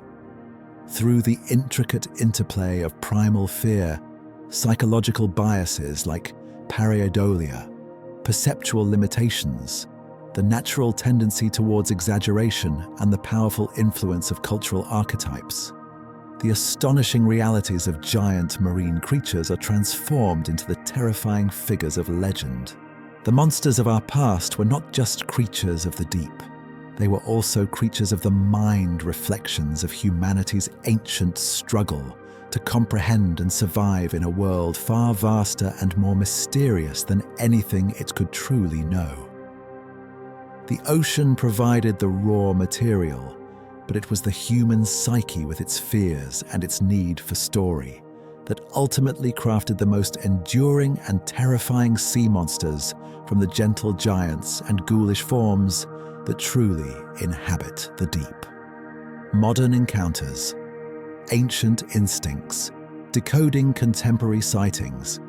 Even in our modern technologically advanced age, an era illuminated by satellite imagery, deep-sea submersibles, and the omnipresent glow of digital screens, the ancient instincts that once fueled sea monster legends continue to stir within us. Contemporary sightings of unexplained phenomena in the ocean, though now often captured on blurry cell phone cameras or recounted in hushed tones on online forums, reveal a persistent human desire to interpret the unknown through the lens of the extraordinary, echoing the primal fears that shaped the myths of old. The vastness of the ocean remains largely unmapped, its depths still shrouded in mystery, allowing ample space for new interpretations of familiar creatures, and for the occasional genuine encounter with something truly rare and astonishing to rekindle the age-old whispers of sea monsters. The 21st century has brought with it an unprecedented ability to document the world around us. Almost every individual now carries a device capable of recording images and video, transforming casual observers into impromptu chroniclers of the unusual. This proliferation of cameras means that when something genuinely strange appears in the ocean, it is far more likely to be captured, however imperfectly. Yet even with these modern tools, the limitations of perception at sea remain a powerful factor. A rocking boat, the shimmering surface of the water, the ever-present glare of the sun, or the distorting effects of mist and fog, all conspire to make clear, unambiguous identification profoundly challenging. A distant whale breaching can still be mistaken for a colossal, unknown creature. A large school of fish swirling in a bait ball can appear as a single, monstrous entity. The human eye, especially when straining to discern details in a dynamic and often hostile environment, is still highly susceptible to misinterpretation, particularly when primed by the lingering echoes of ancient lore. One recurring theme in contemporary sightings is the appearance of unusually large or disoriented marine animals in unexpected locations. The oarfish, that living ribbon of the deep, continues to make headlines when it washes ashore. In 2013, 2 oarfish carcasses, one over 4 meters long, washed up on separate beaches in Southern California, within a week of each other, causing a sensation. These rare events, bringing a creature of such alien appearance from the abyssal depths to the sunlit shore, instantly spark public fascination and often a renewed interest in sea monster legends. Even with definitive scientific identification, the sheer strangeness of the oarfish, its serpentine form and immense length, resonates deeply with the ancient archetype of the sea serpent, reminding us that reality can be as astonishing as any myth. Fishermen who encounter these creatures, even today, often describe them with a mixture of awe and unease, their contemporary observations echoing the fearful accounts of their ancient counterparts. Similarly, the decomposition of large marine mammals and sharks continues to generate globster events, bewildering local communities, and sparking renewed speculation about unknown deep-sea creatures. In 2017, a massive, hairy white globster washed ashore in the Philippines, causing a local sensation and sparking theories ranging from a polar bear to an unknown sea monster. While later identified through DNA analysis as a decomposing whale, the initial confusion and widespread speculation perfectly illustrate the enduring power of the illusion of decay to craft new monsters from old. The sheer scale, the fibrous texture, and the grotesque distortion of the carcass were enough to override modern scientific understanding for many, reminding us how easily our minds can revert to ancient interpretations when confronted with the truly baffling. The elusive giant squid, too, continues to fuel contemporary fascination and occasionally fear. While direct sightings of live giant squids remain incredibly rare, the discovery of their carcasses or even fragments of their immense bodies still captures the public imagination. In 2004, a team of Japanese scientists managed to capture the first images of a live giant squid in its natural habitat, a momentous achievement that finally brought this legendary creature out of the realm of pure myth. Yet the image of those colossal eyes staring out from the deep and the immense grasping tentacles still evokes a primal sense of awe and a lingering echo of the Kraken's terrifying power. The very rarity of these encounters ensures that the giant squid retains its mystique, its silent existence in the crushing darkness continuing to whisper tales of colossal, unseen forces. Beyond these well-known candidates, modern encounters sometimes feature other deep-sea creatures brought to the surface by unusual currents or deep-sea fishing operations. A large, unfamiliar deep-sea fish with bioluminescent organs or an unusually shaped gelatinous creature, if encountered unexpectedly, can still trigger a sense of profound strangeness. The discovery of new species of deep-sea life, a continuous process for marine biologists, constantly reminds us that the ocean is still largely unexplored a vast reservoir of unknown forms and functions. Each new discovery, from bizarre anglerfish with their luminous lures to colossal isopods and strange transparent organisms, reinforces the idea that the monsters of the deep are not just figures of myth, but real living entities, often far more wondrous and alien than our imaginations could conjure. The psychology behind these contemporary sightings is remarkably similar to that of ancient encounters. The same cognitive biases, such as pareidolia, still lead us to perceive patterns and familiar shapes in ambiguous stimuli. The human tendency towards exaggeration in storytelling, even in the age of verifiable facts, persists. A fisherman's account of a truly large fish might still grow in size and ferocity with each retelling, particularly if the initial encounter was genuinely startling. The emotional component of fear, too, remains unchanged. A sudden, unexpected splash or a large shadow passing beneath a boat can still trigger an adrenaline response, leading to distorted perceptions and a heightened sense of threat, regardless of whether the observer believes in mythical creatures. Moreover, the phenomenon of cryptid research and belief, the study of animals whose existence is unproven, highlights the enduring human desire for mystery and the unknown. Individuals who actively seek out evidence for creatures like the Loch Ness Monster or Cadborosaurus often interpret ambiguous evidence through a pre-existing belief system, much like ancient peoples interpreted unusual sightings through the lens of their established myths. This is not to say that all such sightings are misidentifications. The ocean is vast and new species are still being discovered.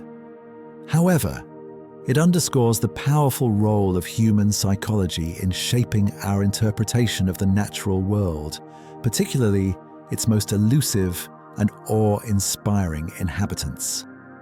The advent of modern technology, while offering new tools for documentation, also presents new avenues for misinterpretation. Deep-sea cameras can capture distorted images through the water, or brief fleeting glimpses of fast-moving objects that are difficult to identify. Sonar readings, while powerful, can produce ambiguous data that requires careful interpretation, sometimes creating patterns that resemble large, unknown objects. Even underwater drones, with their artificial lights and unfamiliar sounds, can interact with marine life in unexpected ways, leading to unusual behaviors that might be misinterpreted by human observers. Ultimately, decoding contemporary sightings involves a careful balance between scientific skepticism and an open mind. While many reports can be explained by known marine animals, optical illusions, or psychological biases, the ocean's vastness and its continuing capacity for discovery mean that we cannot entirely dismiss the possibility of encountering something truly novel and unexpected. The true story of sea monsters, therefore, continues to unfold. It is a story not just of ancient fears and colossal creatures, but also of the enduring human spirit of curiosity, the relentless pursuit of understanding, and the humbling realization that even in our modern world, the ocean still holds secrets vast enough to stir our ancient instincts, whispering tales of wonders and mysteries, yet to be fully illuminated forever, blurring the lines between astonishing reality and chilling legend. The deep still calls, and we, with our ancient fears and modern tools, continue to listen. The unseen depths, what still lies hidden in the ocean's embrace. Even as our modern tools allow us to decode contemporary sightings and unravel the biological truths behind ancient myths, the ocean's embrace still holds vast, unseen depths, realms where sunlight never penetrates, where pressures are immense, and where life persists in forms both familiar and utterly alien. It is in these largely unexplored abysses, trenches and seamounts that the true potential for undiscovered creatures perhaps even those capable of inspiring new legends, quietly resides. Our understanding of the deep sea, despite remarkable advancements, remains profoundly incomplete, a mere flickering candle in a boundless liquid night. Consider the sheer scale of the unexplored. More than 80% of our planet's ocean remains unmapped, unobserved, and unvisited by human eyes. This staggering figure means that vast, intricate ecosystems, unique geological formations, and countless species of life exist in total obscurity, performing their silent, complex dance of survival far beyond our current reach. The deepest parts of the ocean, the Hadal Zone, found within the immense trenches that plunge more than 11,000 meters or nearly 7 miles beneath the surface, are arguably the least explored habitats on Earth. These extreme environments, with their crushing pressures and perpetual darkness, are thought to harbor life forms specifically adapted to such conditions, creatures that could redefine our understanding of biology and push the boundaries of what we consider possible. The methodologies for deep-sea exploration, while increasingly sophisticated, are still limited. Remotely operated vehicles, or ROVs, and autonomous underwater vehicles, or AUVs, can descend to incredible depths, equipped with powerful lights, high-definition cameras, and specialized sampling tools. Yet even with these marvels of engineering, the area they can cover is infinitesimally small compared to the total volume of the deep ocean. It is like trying to map an entire continent by shining a single flashlight beam across a few square meters at a time. The vast majority of the deep sea remains a silent, dark enigma, its secrets held tightly within its cold, dense waters. Every expedition into these unseen depths yields new discoveries, a constant stream of biological wonders that challenge our preconceptions. Scientists believe that millions of species in the ocean, particularly in the deep sea, are still awaiting formal description. These are not merely tiny, unassuming organisms. Many are large, complex animals that simply exist beyond the reach of our current observational capabilities. New species of fish, squid, crustaceans, and even marine mammals are regularly identified, sometimes from unexpected places, reminding us of the ocean's boundless capacity for biological surprises. Each discovery, whether it is a bizarre glowing jellyfish or a previously unknown species of shark, serves as a powerful testament to the fact that the ocean's monster-making potential is far from exhausted. Think of the colossal squid Mesonychoteuthis hamiltoni, a creature whose existence was only definitively confirmed in the early 21st century, even though fragments had been found in sperm whale stomachs for decades. This formidable cephalopod is believed to be even larger and more massive than its cousin, the giant squid, reaching lengths of up to 14 meters or 46 feet, and weighing nearly 500 kilograms or 1,100 pounds. Its eyes are the largest known in the animal kingdom, and its arms and tentacles are armed not just with suckers, but with formidable swiveling hooks capable of inflicting severe damage. The colossal squid is a true leviathan, a creature whose very existence, hidden for so long, proves that genuinely enormous and awe-inspiring animals can remain undiscovered for centuries, patiently waiting in the cold, dark waters. If a creature of this immense scale could remain largely unknown until recently, what other colossal beings might still be gliding through the abyssal plains? Beyond the known giants, scientists theorize about the existence of other, perhaps even larger forms of life. The deep ocean is a realm of gigantism, where the absence of light, the cold temperatures, and the immense pressure can lead to the evolution of unusually large body sizes, a phenomenon known as deep-sea gigantism. This is why we find colossal isopods, giant amphipods and immense jellyfish in the depths? Could there be even larger, more complex organisms, perhaps undiscovered species of whales or sharks, that have simply eluded our sparse observational efforts? The ocean is vast enough to hide multiple populations of large, rare animals, allowing them to live out their entire life cycles without ever encountering human technology. The concept of relict populations also adds to the mystery. These are populations of animals thought to be extinct, known only from the fossil record, that are later discovered to still be alive in remote, often deep-sea habitats. The coelacanth.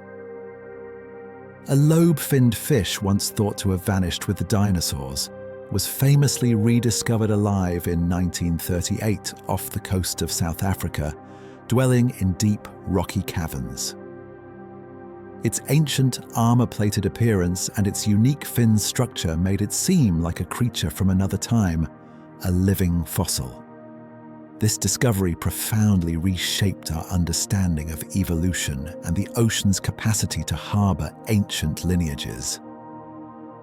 If the coelacanth could persist for millions of years in hidden deep-sea refuges, what other prehistoric leviathans known only from fragmented fossils might still be swimming in the unexplored trenches waiting to be rediscovered?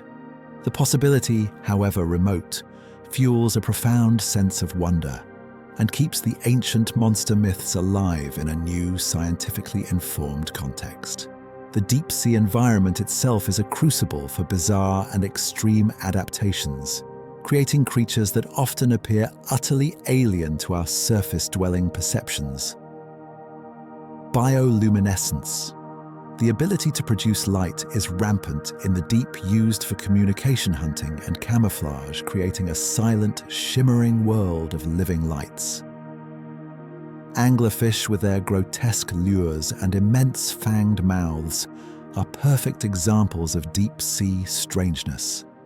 Their very forms, with their dangling lights and predatory grins, seem plucked from the darkest nightmares, yet they are real, living creatures. If an ancient mariner were to encounter such a creature, perhaps brought up in a net, its glowing lure and terrifying teeth would undeniably cement its place in the pantheon of monsters. The ongoing exploration of hydrothermal vents and cold seeps, unique ecosystems powered by chemosynthesis rather than photosynthesis, further reveals the ocean's capacity for unexpected life.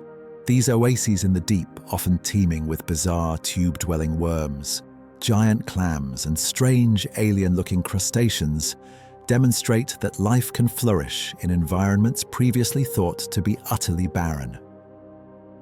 Each new vent field discovered, each new seep explored brings with it a cascade of novel species, many of which appear so utterly foreign that they could easily inspire tales of creatures from another world.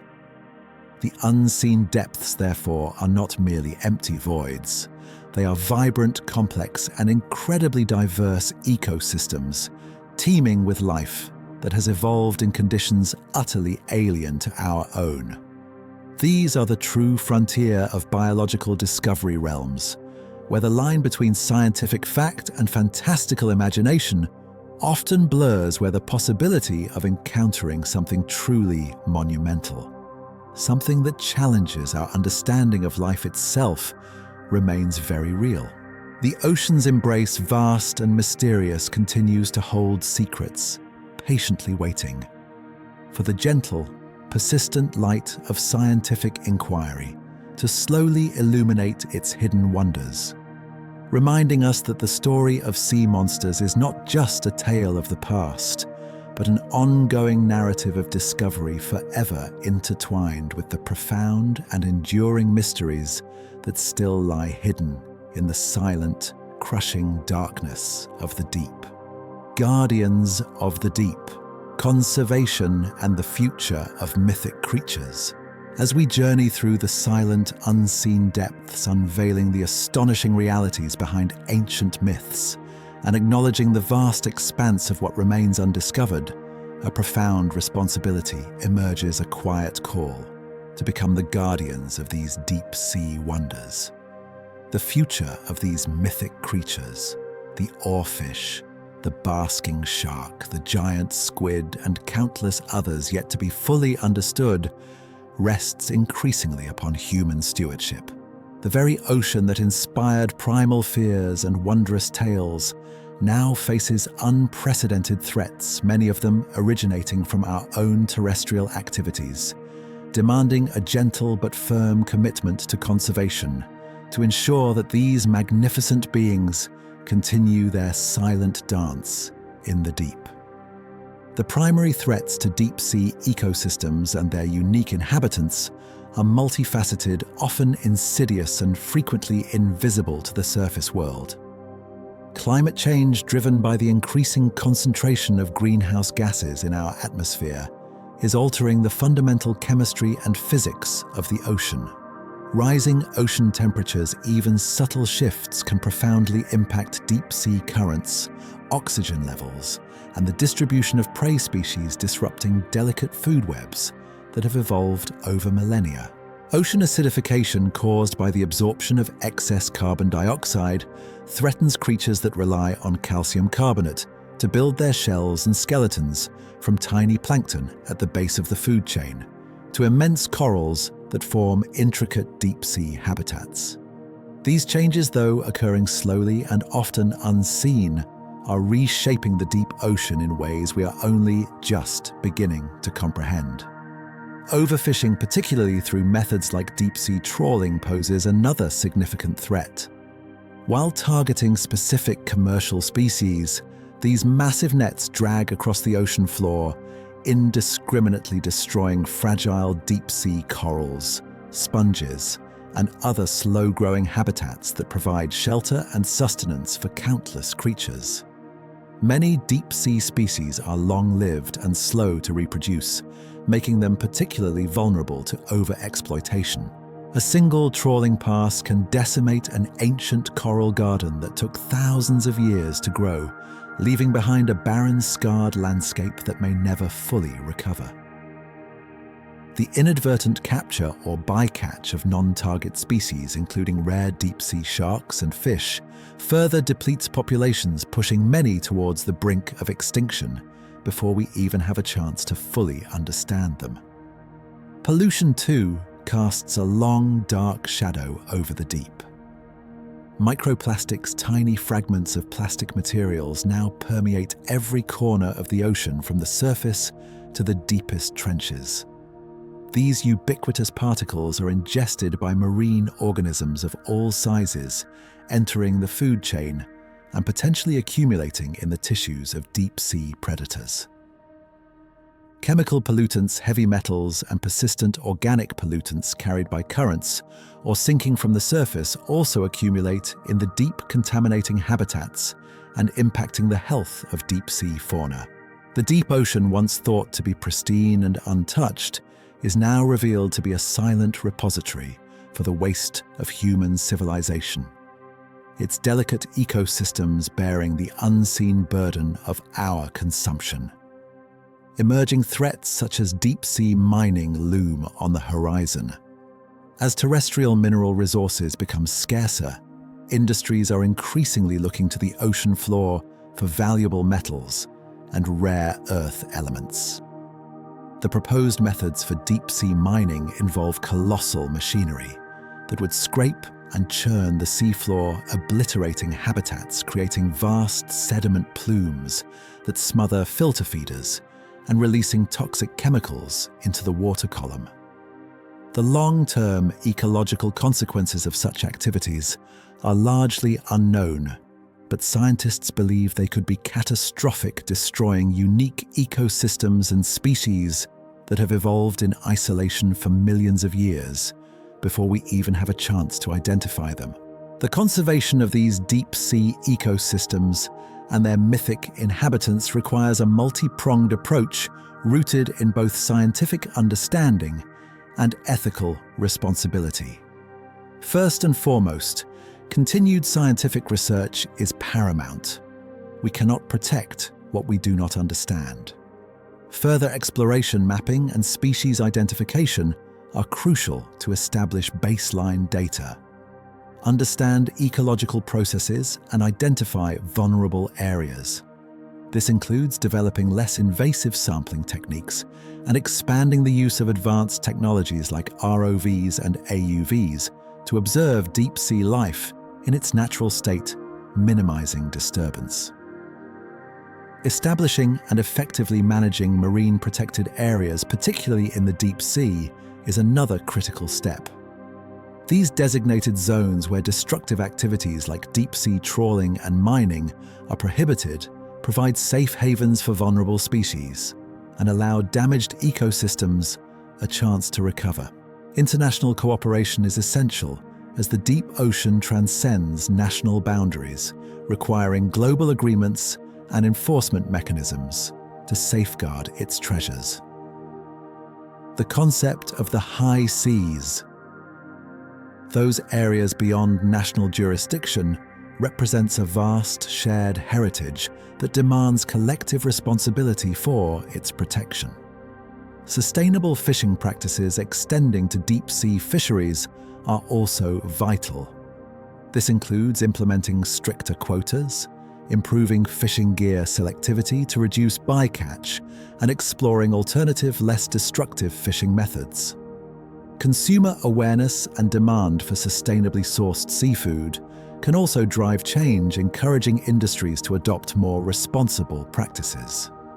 Reducing our overall plastic consumption and improving waste management systems on land are crucial steps to mitigate ocean pollution, preventing these harmful materials from ever reaching the deep.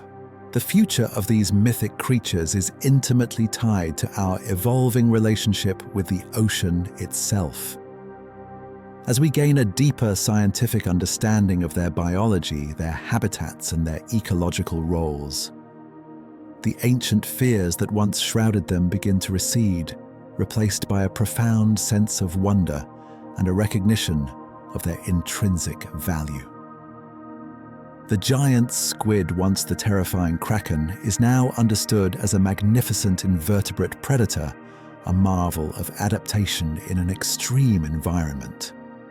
The basking shark, once a ghoulish sea monster, is revealed as a gentle, filter-feeding giant, vital to the health of surface waters. The oarfish, once the elusive sea serpent, is a living ribbon of the deep, a testament to the ocean's unique evolutionary pathways. By becoming guardians of the deep, we are not just protecting individual species, we are safeguarding entire ecosystems, preserving the intricate web of life that sustains our planet, and ensuring that future generations will also have the opportunity to marvel at these extraordinary beings. The mystery of the deep will always remain, but our role can shift from one of fear and exploitation to one of respect and conservation. The whispers from the abyss, once tales of terror, can transform into calls for protection, reminding us that the true monsters are not the creatures that dwell in the depths, but the threats that we, from the surface, unwittingly impose upon their silent, ancient world.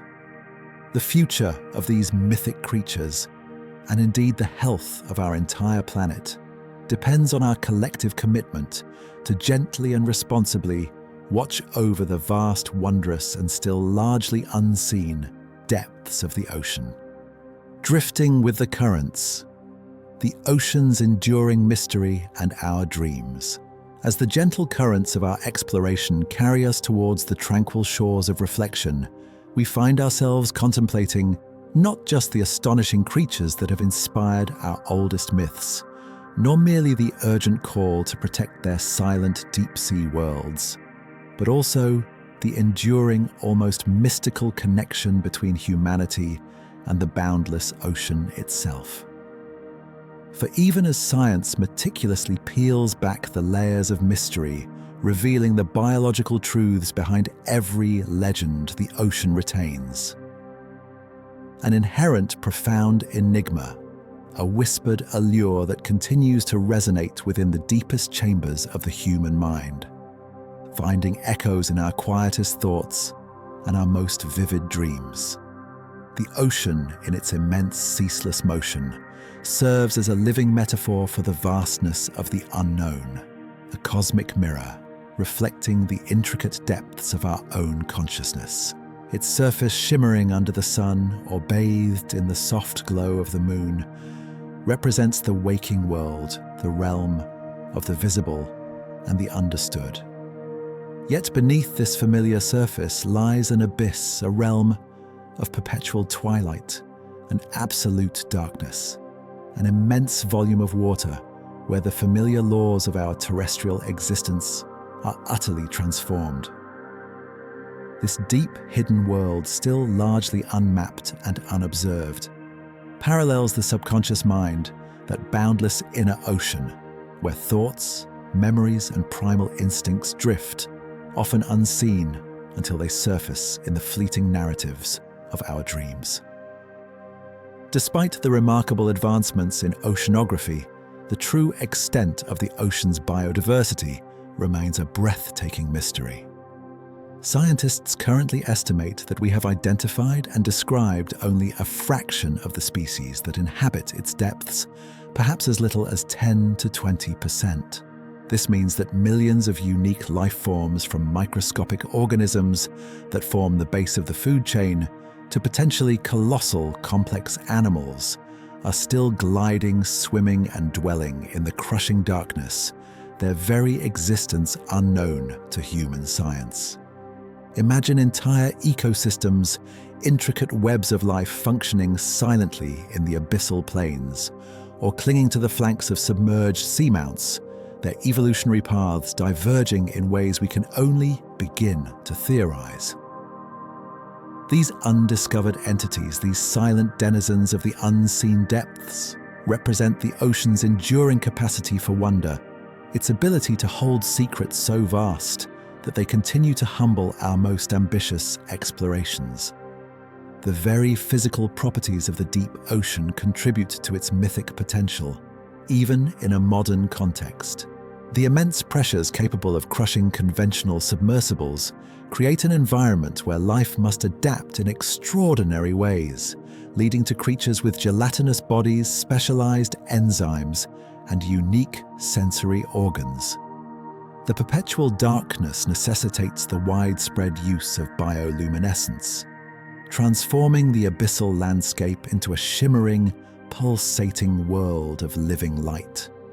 Here, creatures communicate with flashes and glows, hunt with luminous lures, and camouflage themselves with fields of light, creating a silent, ethereal ballet that is utterly alien to our surface world.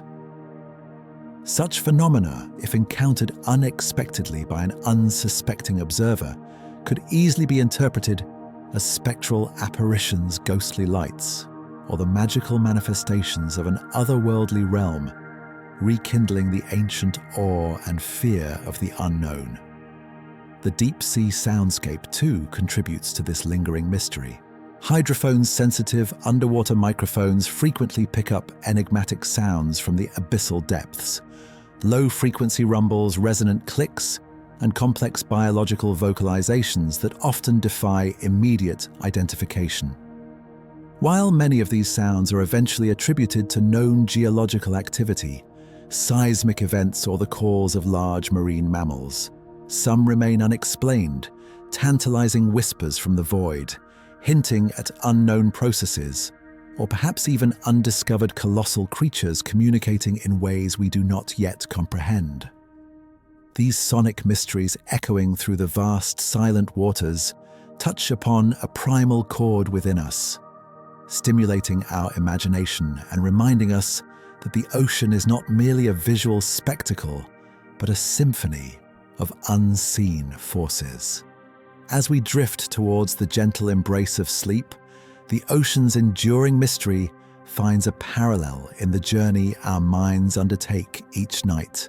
The transition from waking consciousness to the dreaming state is itself a descent into an inner ocean, a fluid, boundless realm where logic often gives way to intuition, and where the familiar forms of our daily lives can transform into symbolic, sometimes monstrous figures.